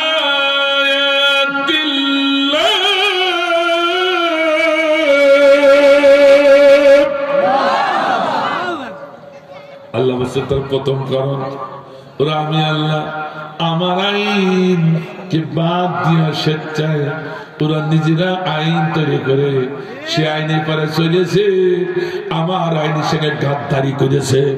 আমি আল্লাহ আমার সাথে শিরকে আকবার করেছে। আমি আল্লাহ সব গুনাহ সহ্য করতে পারি, কিন্তু শিরকে গুনাহ আমি সহ্য করি না, আমি ক্ষমা করি না। এবং শিরকে আকবার যারা করে তাদের ঘৃণা করি। কথা কয় না কেন? কথাকে বুঝতে পারছো? সে শির কি? এবার শুনুন আমার ভাইজান, সংক্ষেপে একটু ধারণা দিই, ব্যাখ্যা একটু করে দিই নাকি ভাই? তিনটি একসাথে করে দিলাম, সময় নেই তো তিনটি একসাথে করে দিলাম, আলাদা আলাদা করতে গেলে হবে না। আমার ভাইজান বাস্তবটা আসতেছি, একটুখানি দাঁড়ান আমার ভাইজান। আহা, সেদিন আল্লাহ রাব্বুল আলামিনের কাছে পশু পাখিগুলো চোখের পানি ছেড়ে কাঁদলো। পশু পাখি একটু শুনুন, তাফসীরের ভিতরে এসেছে, তাফসীর থেকে শোনাচ্ছি। দাউদ নবী আলাইহিস সালাম যখন সুললিত কণ্ঠে জাবুর কিতাব তেলাওয়াত করতেন, দাউদ নবীর কণ্ঠে এত সুর দান করেছিলেন, তার সুরকে নিয়ে গোটা বিশ্ববাসী 81 প্রকার সুর তৈরি করেছে। এই যে হারমোনিয়াম সুর, হে সুর, সে সুর, সব কিন্তু দাউদ নবীর সুর। আল্লাহ বলেন, সব মুসলমানদের দেওয়া। আল্লাহ এই সুরি যখন জাবুর কিতাব পড়তে তাফসীরের ভিতরে এসেছে, উড়ান্ত পাখিগুলো বাতাসের ভিতরে থমকে দাঁড়িয়ে যেত ওই আসমানি কিতাব শোনার জন্য নবীর পাশে, এবং জঙ্গলি পশুগুলো সব দৌড়ায়া নবীর পাশে এসে ঘিরে দাঁড়াত। আমার ভাইজান শুধু একা আসতো না, পরিবারের সবকে সাথে করে নিয়ে চলে আসতো। কথা কয় না কেন?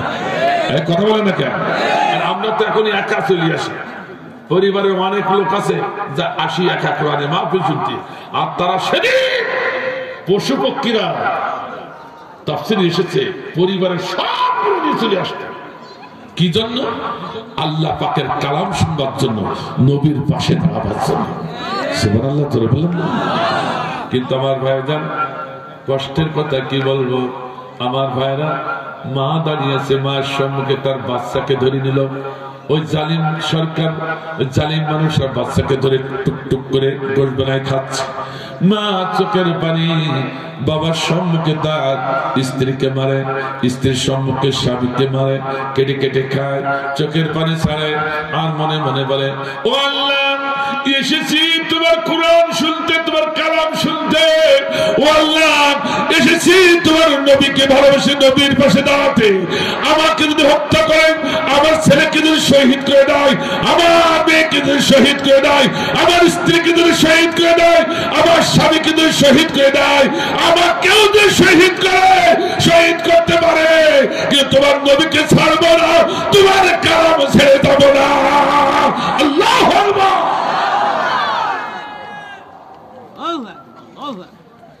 কি ভালোবাসাকে বুঝতেছে। আর আমরা এমন মুসলমান, কুরআনের আলোচনা হচ্ছে দৌড় মারছে, কথা কয় না, কথা কয় না।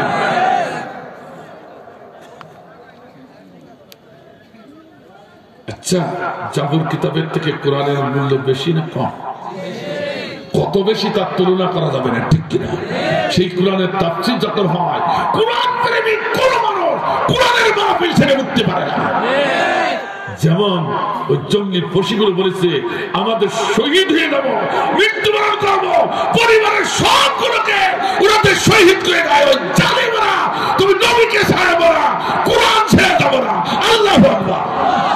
আজকে পশুদের মতো ঈমান যদি আমাদের তৈরি হতো, এই ভালোবাসা যদি আমাদের থাকতো, আল্লাহর কসম, কোরআনকে আপনি এদেশে নবী রাসূলকে আপনি যদি দাঁড়াতে পারতাম, ওই জালিম সরকাররা একজন নবী রাসূলকে হত্যা করা সক্ষম হতো না।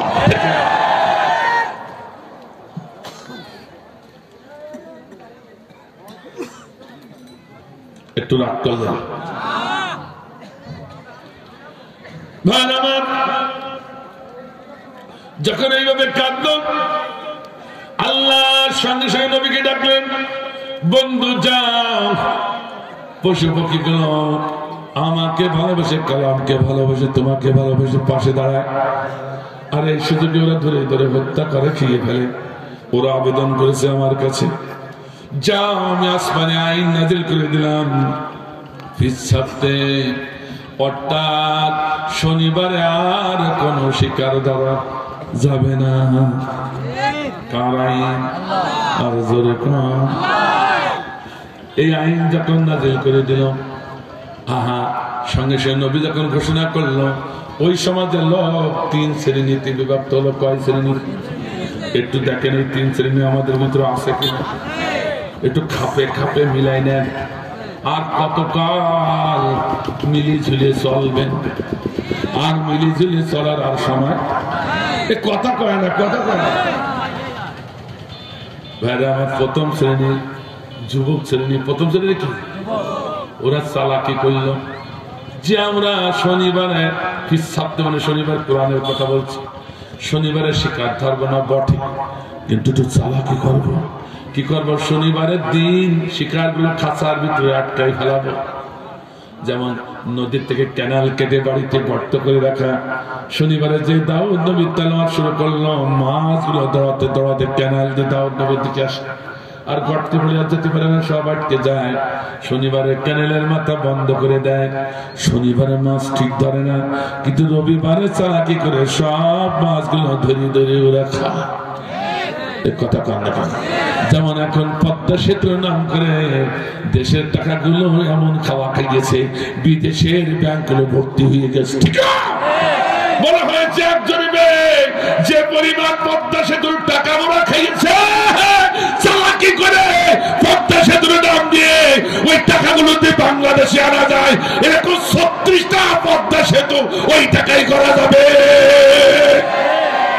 কি খাওয়া খাইয়েছে!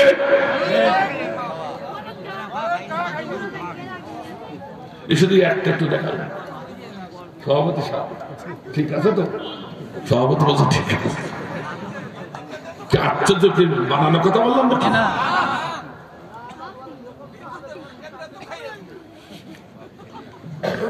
আমার ভাইজানরা চালাকি করলো, আল্লাহ কি বললো?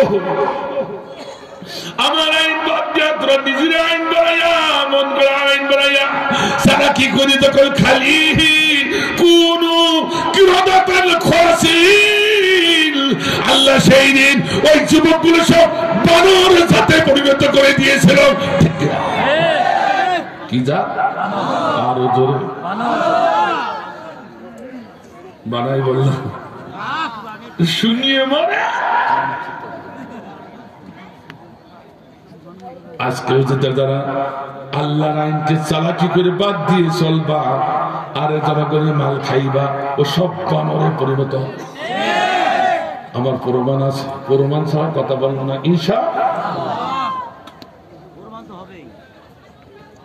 2 নম্বর হচ্ছে মুত্তাকি ফারেজগার বড় বড় কুতুব হুজুর,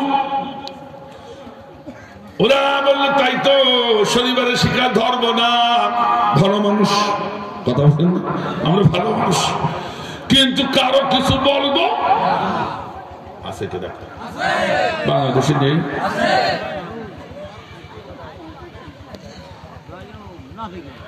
আমার দেশে বড় বড় হুজুর এখন রয়েছে, এত কিছু হয়ে গেল। বাংলাদেশে বৈষম্য বিরোধী ছাত্র আন্দোলনে 1500 ছাত্রকে গুলি করে ওদের রক্ত দিয়ে বাংলাদেশ রক্ত করালো, শাহাদাতের বরণ করলো, বরণ করে নতুন বাংলাদেশ আনলো। আর ওরা আরামে বসে মসজিদে খুতবা খেয়ে যায়, মাছের মাথা খায়, মুরগির ঠ্যাং খায়। এদের বাড়ি ঠিক করা দরকার, ঠিক না? অথচ একবারও বৈষম্য বিরোধী ছাত্রদের পক্ষে তারা কথা বলে না। তো আপনাদের এলাকার হুজুরগুলো সব ঠিক আছে,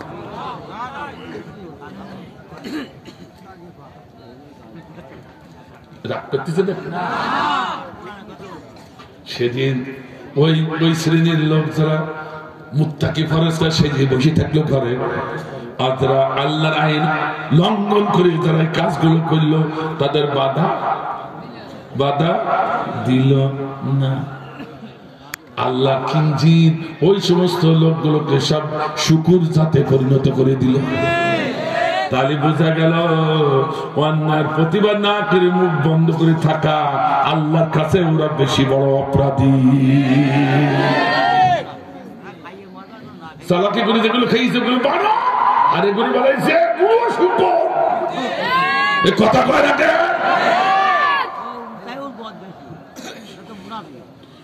3 নম্বর হলো আল্লাহ তোমার আইন শুনলাম, সামিনা ওয়াতানা মানলাম।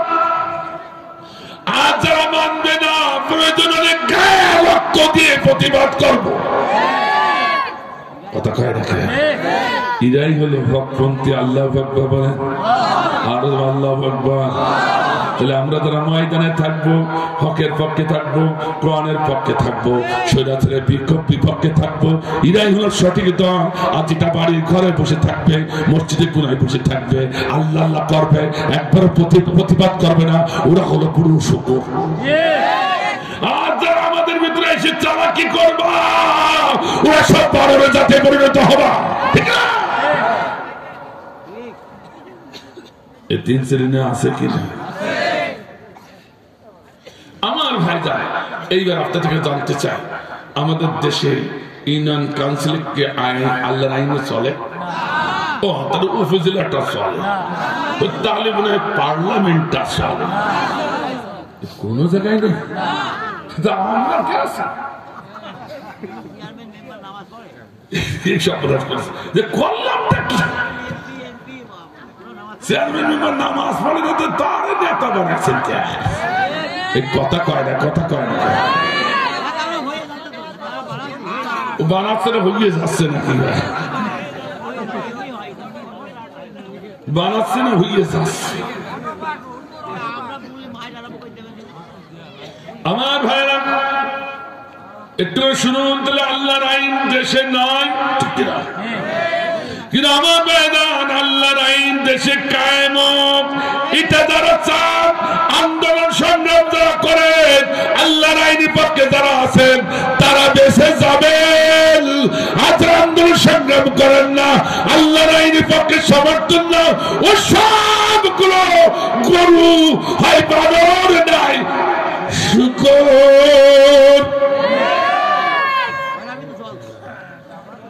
এবার কারো কারো জ্বলতে পারে,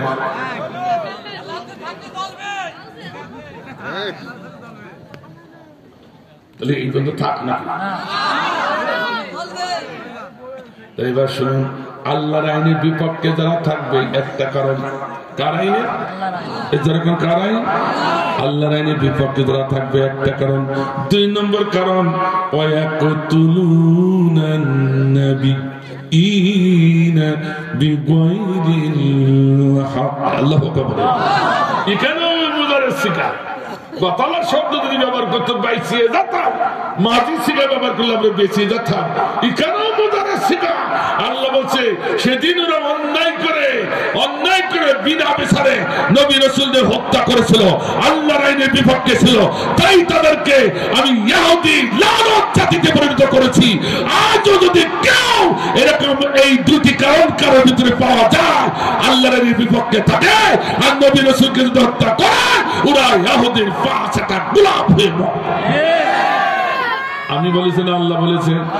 একটু জোরে বলেন। কারো যে ক্ষমতা থাকে হুজুর তাফসীর ভুল আছে, একটু দাঁড়ান, আমি ঠিক তাফসীর আরেকখানা দেখি, তাকে আইনি এখানে বসাবো আর আমি সব তাই শুনবো। এবার বলেন কি তাফসীর? কথাটা ঠিক আছে? কথাটা ঠিক আছে?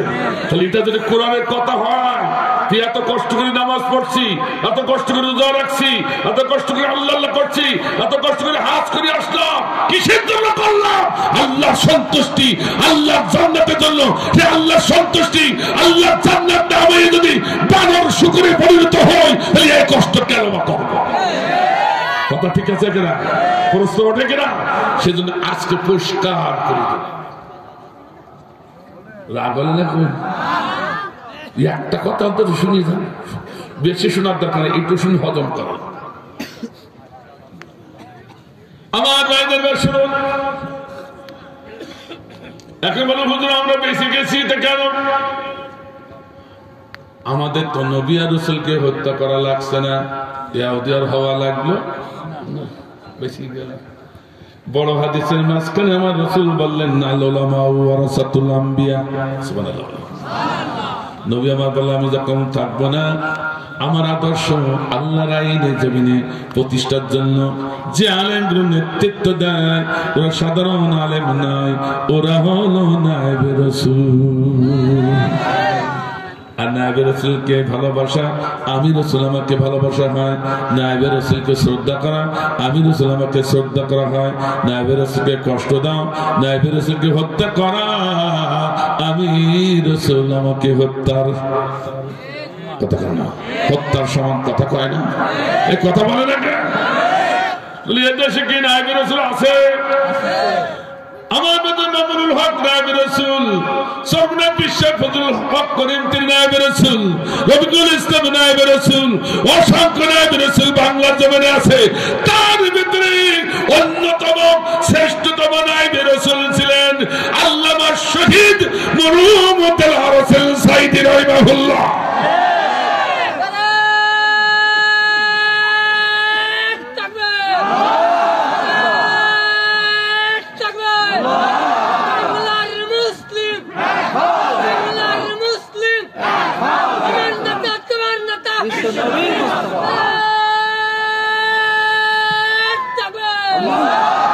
আমার ভাইজান, আল্লামা দেলওয়ার হোসেন সাঈদীকে যদি নায়েবে রাসূল না বলেন, বাংলার জমিনে একজন কেউ নায়েবে রাসূল বলা বৈধ হবে? আল্লাহু আকবার বলেন। বেশক তিনি নায়েবে রাসূল, আল্লাহু আকবার বলেন। তিনি যতগুলো কথা বলে গেছেন, প্রতিটি কথা তার অক্ষরে অক্ষরে প্রতিফলিত হচ্ছে। তোমরা আমাদের মৌলবাদ বলো, আমাদের রাজাকার বলো, আমরা যদি মৌলবাদ হই তা আমরা আছে গাছের মৌলে, আমরা যদি মৌলবাদ হই তোমরা হইলে আগাবাদ। কথা কানা কেন? তোমরা শুনে রাখো, ইসলামের পক্ষে যারা কথা বলে তাদেরকে মৌলবাদ বলে ঘৃণা করো, জঙ্গি বলে ঘৃণা করো। এমন একদিন আসবে এই গুড়াই মৌলবাদ যারা আছে এদেশে 18 কোটি মানুষ এই গুড়াই রয়েছে, গুড়া ধরে যখন গাছের গুড়া দিলে ঝাঁক করে দিলে তোমরা আগাবাদী, তোমার মামুদ দেশ দিল্লি যেয়ে পড়বে। এখন কোথায় কথা কেন? কোথায়? ধর ধর জালিম ধর, সুযোগ না পায় পালাবা। ধর সুযোগ না পাই পালাবা ধর ধর খুনি হাসিনা রে ধর সুযোগ না পাই পালাবা জেগে উঠেছি ছাত্র সমাজ ফুঁসে উঠেছি জনতা ঠিক না বলো জেগে উঠেছি ছাত্র সমাজ ফুঁসে উঠেছি জনতা নাই নাই নাই নিস্তার সুযোগ না পাই পালাবা ধর ধর খুনি হাসিনা রে ধর সুযোগ না পাই পালাবা শুনি না কোনদিন আয়না ঘর হারুন বিপ্লব চার কারিগর শুনি না কোনদিন আয়না ঘর হারুন বিপ্লব চার কারিগর ওই ডাইনি বড়ি তার বড় মাস্টার ডাইনি বড়ি তার বড় মাস্টার গুম খুন করেছে সবার সুযোগ না পাই পালাবা ধর ধর খুনি হাসিনা রে ধর সুযোগ না পাই পালাবা এত দাপট অহংকারের গেল কোথায় বলেছিলে মাঠে খেলা হবে হ্যাঁ এত দাপট অহংকার গেল কোথায় এ বলেছিলে মাঠে খেলা হবে হাই সে কাউয়া কাদের কান্দা বাসায় কাউয়া কাদের কান্দা বাসায় কিভাবে পালালে ববু দেশে মামার সুযোগ না পায় পালাবা ধর ধর খুনি হাসিনা রে ধর সুযোগ না পায় পালাবা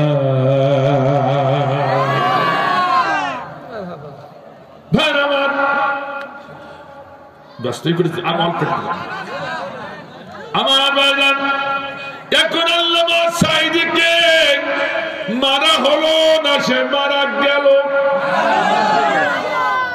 সেটা প্রমাণ দিতে হবে ঠিক কিনা আজকে জনগণের আদালতে আছে বিচার হবে রাজি আছে এরা বিচার করতে রাজি আছে আল্লাহর কসম দিয়ে বলছি যার হাতে আমার জান নিবদ্ধ তার কসম খেয়ে বলছি এই বাস্তব সত্যটা শোনার পর দেখার পর জানার পর যারা বিচার না করে উঠে যাবা আল্লাহ বলছে উলাইকা কাল আনাম বাল হুম আদাল ওটা তো মানুষ না চতুষ্পাদ জন্তুর ভিতরে শিয়াল আর কুকুর আছে তার থেকে নিকৃষ্ট তাহলে বিচার করার জন্য প্রস্তুত এবার শুন ভাইয়ের আমার আল্লাহর আইনের বিপক্ষে থাকবে আর নবী রাসূলকে যারা হত্যা করবে যে বা যারা হত্যা করবে ওরা সব ইহুদির পাঁচটা গোলাম এইটা প্রমাণ হবে ঠিক কিনা তাহলে ওদের সাথে আজকের থেকে প্রস্তুতি নিতে হবে যুদ্ধের জন্য আল্লাহু আকবার বললেন আর জোরে কোন আল্লাহ এই যুদ্ধ কি কোনো অপরিজনীয় জিনিস নাকি এই কথা কয় না কথা বলছেন না কেন যতই ফরজ ইবাদত আছে শুনুন কান খাড়া করে আমি আজকে বলার আমার সাবজেক্ট নয় যত ফরজ ইবাদত কোরআনে আছে সব থেকে শ্রেষ্ঠ ফরজ ইবাদত হচ্ছে জালিমের সঙ্গে যুদ্ধ ঘোষণা করা আজকে প্রমাণ দেওয়ার সময় না পাশাপাশি আছে সেদিন হবে ইনশাআল্লাহ আমরা পাগলরা শুধু নামাজ আর রোজা নিয়ে ব্যস্ত কিন্তু এই স্বৈরাচার সরকার এই যুদ্ধ থেকে এই জিহাদ থেকে আমাদেরকে বঞ্চিত করে রেখেছে কথা কথা কেন জিহাদের কিতাব জঙ্গি বলে তাকে জেলখানায় ঢুকাতো এত বড় ইবাদত আমি ও বলতে পারবো না ও সময় নেই তো শুনুন পরে বলবো তাহলে এখন যুদ্ধের জন্য প্রস্তুত হতে হবে তাদের সাথে যারা আজকে কোরআন দিয়ে প্রমাণিত হবে ইহুদির পাঁচটা গোলাম এই কথা কন না কেন আর ফিলিস্তিনে যাওয়া লাগবে না ইনশাআল্লাহ এই আলমডাঙ্গায় বসে আলমডাঙ্গা তো চুয়াডাঙ্গায় বসে ওই ইহুদির সঙ্গে যুদ্ধ করা কোন করে দলিল নিয়ে জানা রাজি আছেন তো যুদ্ধ করতে রাজি আছেন প্রমাণ হলে যুদ্ধ করতে রাজি আছেন কারা কারা রাজি দুহাত আল্লাহ নামে ওঠা লিল্লাহি তাকবীর আল কোরআনের আলো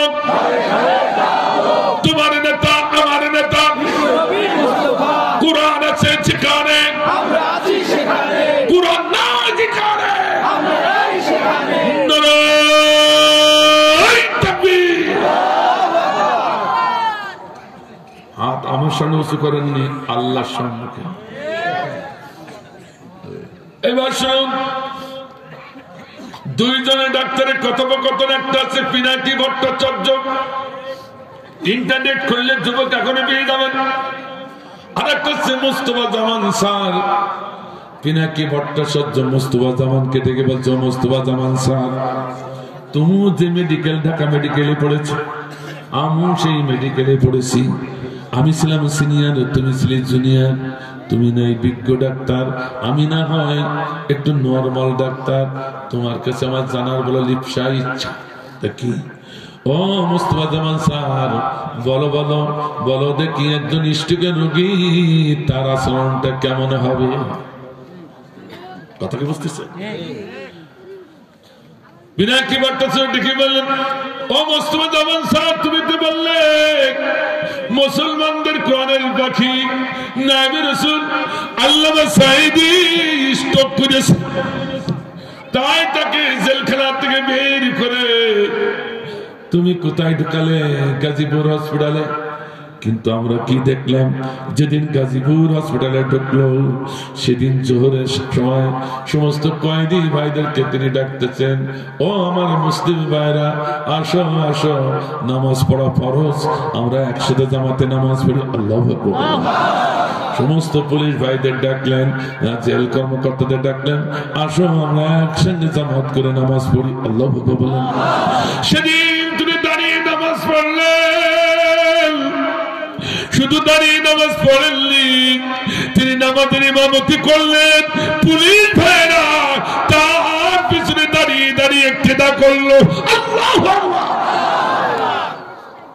আমরা তো আর পাগল ছাগল না, আমাদের গলায় দড়ি দিয়ে আর কয়দিন তিনি নিয়ে বেড়াবেন? একজন স্ট্রোকের রোগী কিভাবে দাঁড়িয়ে নামাজ পড়ে, কিভাবে ইমামতি করে?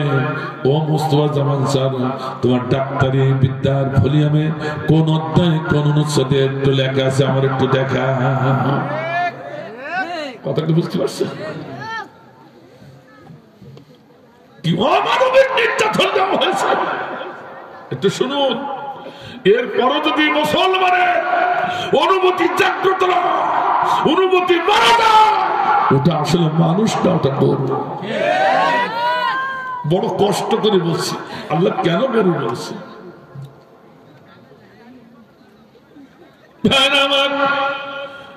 পিনাকি ভট্টাচার্য বললেন, ও মুস্তফা জামান স্যার, উত্তর তো দিলা না, আর একটি প্রশ্ন তোমার কাছে একটু করি। ও মুস্তফা জামান স্যার, তুমি না বললে স্ট্রোকের রোগী আরো বলবৎ হয়ে গেছে, গাজীপুর হসপিটালে ডাক্তাররা চিকিৎসা দিতে অক্ষম, তাহলে কত বলবৎ? অক্ষম। তাই রিপোর্ট করে পিজি হসপিটালে তোমার কাছে দিয়ে পাঠালো। ও মুস্তফা জামান স্যার, তুমি কে তা তো আমরা জানি। পিনাকি ভট্টাচার্য বলছে, তুমি তো ছাত্রলীগের সভাপতি ছিলে। শুধু সভাপতি ছিলেন, সেদিন গণমঞ্চে, শাহবাগের মঞ্চে ইমরান সরকারের সাথে তুমি নেতৃত্ব দিয়েছিলে। আর গণমঞ্চে ইমরান সরকার নেতৃত্ব দিয়েছে, তাদের লক্ষ্য উদ্দেশ্য ছিল একটা, আল্লামা সাঈদীকে ফাঁসির মঞ্চে নিয়ে মারবে। এই কথা কয় না, কথা কয়। আমি কি বাড়াই বললাম নাকি? এই ইতিহাস যদি মুসলমান পৃথিবীর ইতিহাস যদি ভুলে যায়, তোমার মতো হতভাগা আর কেউ নাই। ঠিক আছে, ইতিহাস মনে রাখতে হবে। ও মুস্তফা জামান স্যার, অথচ তোমার কাছে বাড়ালো এজন্য আমার দেশে প্রবাদ বাক্য, বাঘের কাছে ছাগল পোষানি।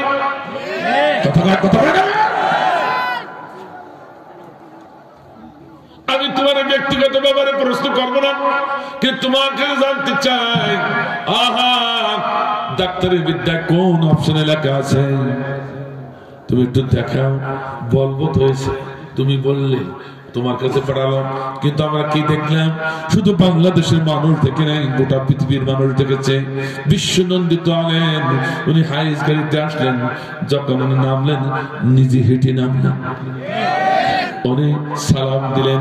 শুধু সালাম দেয় না, হাতটা লম্বা করে মুসাফা করছে। শুধু মুসাফা করেনি, উনি জনগণের সম্মুখে দাঁড়িয়ে কুশলতি জানাজানি হচ্ছে, আলাপ আলোচনা যখন করছে, আমরা দেখলাম তার চেহারা মুবারকের উপর দিয়ে চাঁদের ফালির মতো হাসিগুলো বের হয়ে যায়।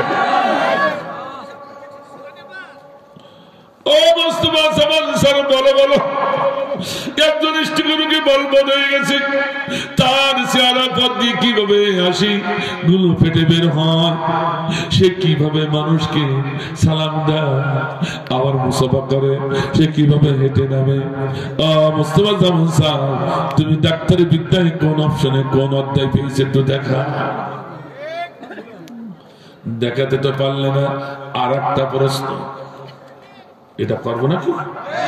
উনি করেছেন, করবো নাকি? বিচার করতে হবে। শুনতেছেন তো আপনারা? আমার বাজা আর একটা প্রশ্ন।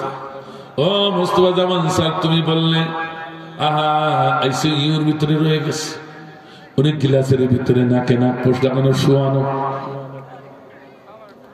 কিন্তু আমরা তো দেখলাম বেডের পারে সোজা হয়ে বসে আছে, নাকে নাক পোষ নাই। আমি নিজে দেখেছি, আপনারা দেখেছেন কিনা জানি না। ভাইরা আমার, ও মুস্তাফা জামান স্যার, একজন ইষ্টগুরুকে সোজা হয়ে বসা ব্যাপারটা কি? আল্লাহ বললে তো নাকে নাক পোষ লাগলো, তাও তো নাই।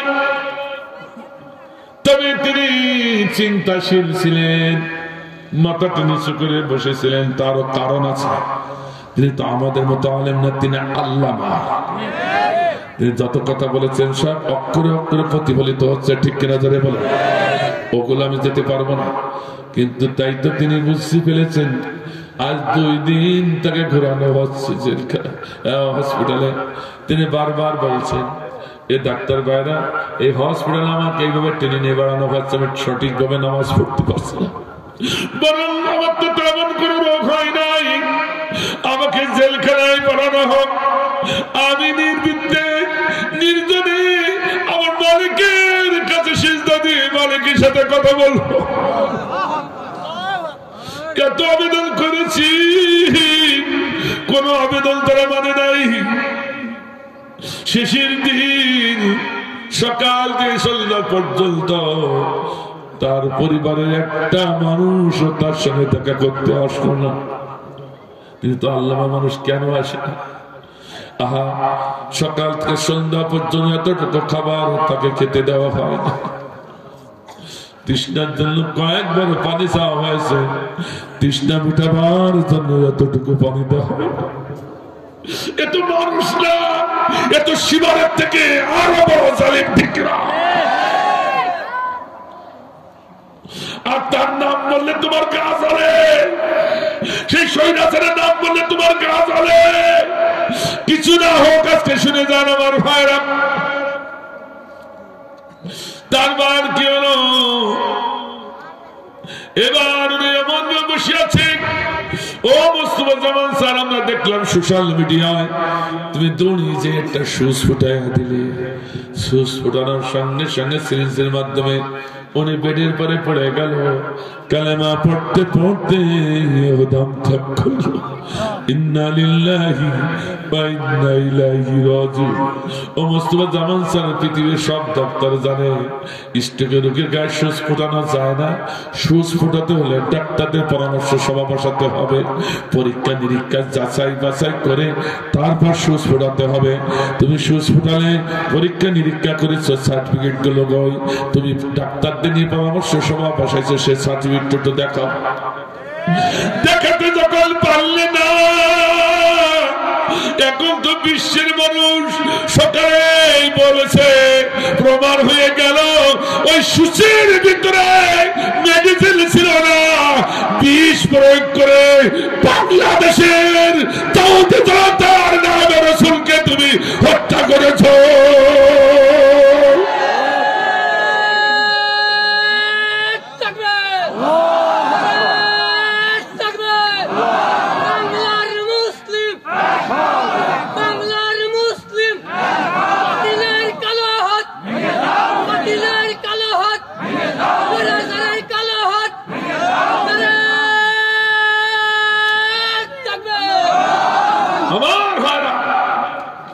মানুষটি মারা গেছে, তারপরে কি রাগ থাকতে পারে? তার জানাজাটাও করতে দেওয়া হয়।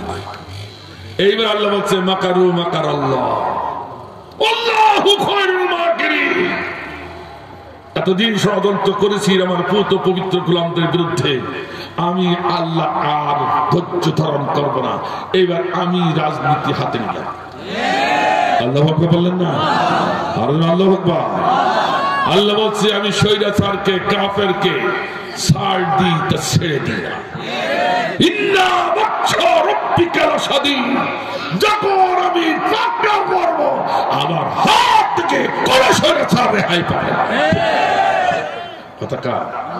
এবার কার খেলা শুরু? আল্লাহ বলল আমার গোলামকে জানাজা করতে দেরি না, আমি জানাজা করাবো পারলে ঠেকা। সুবহানাল্লাহ বললেন না?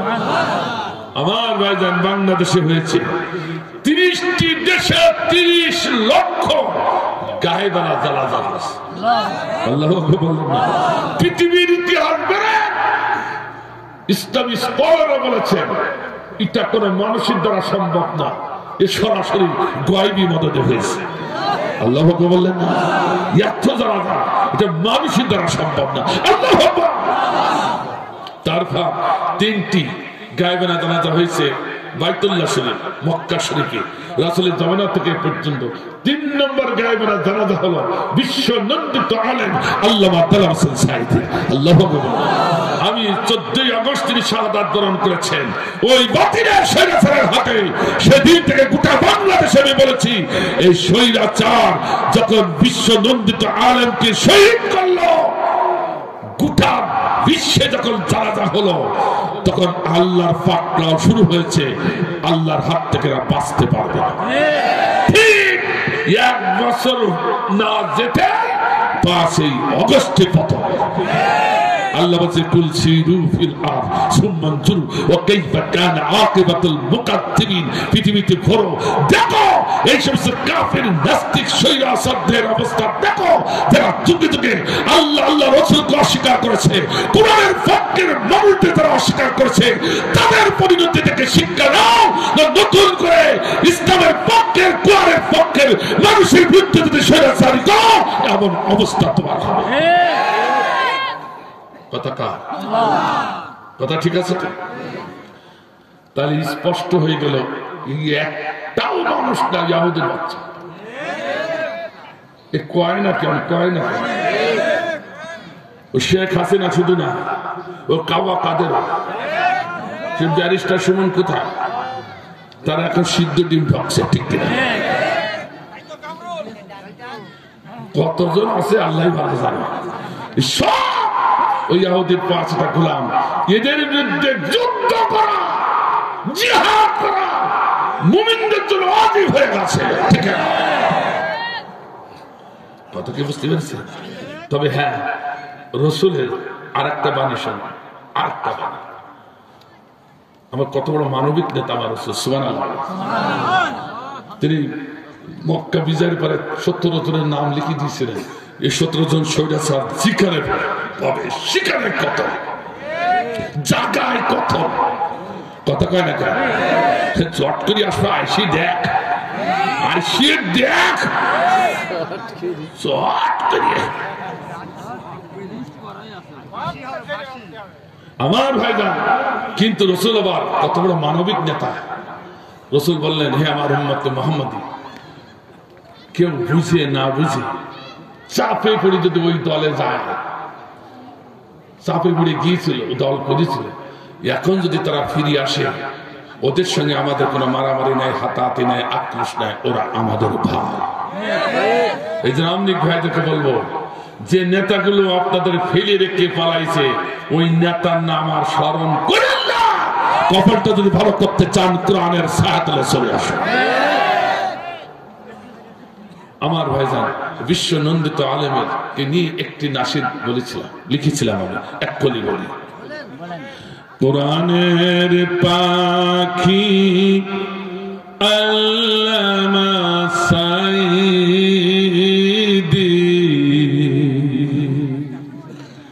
কেঁপে ওঠে ভুবন মরণে তোমারি, বুক ফাটা আওয়াজে কাঁদিল সবাই।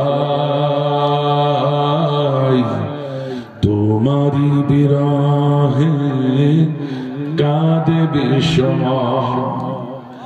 বিদাহের আহ্বান চির বিদায় তোমারি বিরহে কাঁদে বিষম জীবনের শেষ কথাটা বলতে পারো এতটুকু খাবার তোমায় জোটেনি জীবনের শেষ কথাটা শুনতে পারো পিপাসার পানিটাও তোমায় মেলেনি আহালের শেষ দেখাটা হলো না তোমারি বিরহে কাঁদে বিষম আলহামদুলিল্লাহ আমার ভাইজান আমার দুটি বই যে 12 রাষ্ট্র করে কথা বললাম কোরআন হাদিস এবং তাফসীর দিয়ে প্রমাণ দিয়েছি 12 রাষ্ট্র করে পরিণত হবে কারা হয়েছিল কারা মরণের পরে কারা হবে এখন জীবিত অবস্থা হবে না কিন্তু মরণের পর হবে তারা কারা এই বইটাতে তার স্পষ্ট প্রমাণ কোরআন হাদিস দিয়ে আর 7 শ্রেণীর মানব রূপী শয়তান আমাদের মাঝে আমরা যে বুঝে না বুঝি ওই শয়তানের সঙ্গে উঠা বসা করি ওই বানরের সাথে উঠা বসা করি আমরাও বানর আমরাও শুক্র আমরাও শয়তান হয়ে যাবো এই জন্য এই দুটি বই খুব পাওয়ারফুল বই আমি অনেক গবেষণা করে লিখেছি অফসেট পেপারে এবং মজবুত মালাটে দুটি বই অনেক দাম কিন্তু প্যাকেজে 100 টাকা যে জাতি যত বই পড়েছে কোরআন হাদিস শিক্ষা নিয়েছে সে জাতি তত উন্নত যারা বই কেনে না বই পড়ে না জ্ঞান থেকে দূরে থাকে তারা তথ্য নিগৃহীত হয়ে সমাজে আমরা আসুন বেশি বেশি বই কিনি বই পড়ি আমার এই পাশে গাড়িতে আছে বই আর আমার এই ক্যামেরাম্যানের কাছে আছে বইটা বই পাবেন 100 টাকা সভাপতি সাহেবের কথা তবে দোয়া আমরা যাও আর দোয়া করে যাও ইনশাআল্লাহ সম্মানিত উপস্থিতি আপনারা নিশি শিশির ভোগের কঠিন শীতের মধ্যে প্রতিকূল পরিবেশের মধ্যেও আপনারা অধীর আগ্রহে প্রধান বক্তার আলোচনা শোনার জন্য বসে আছেন।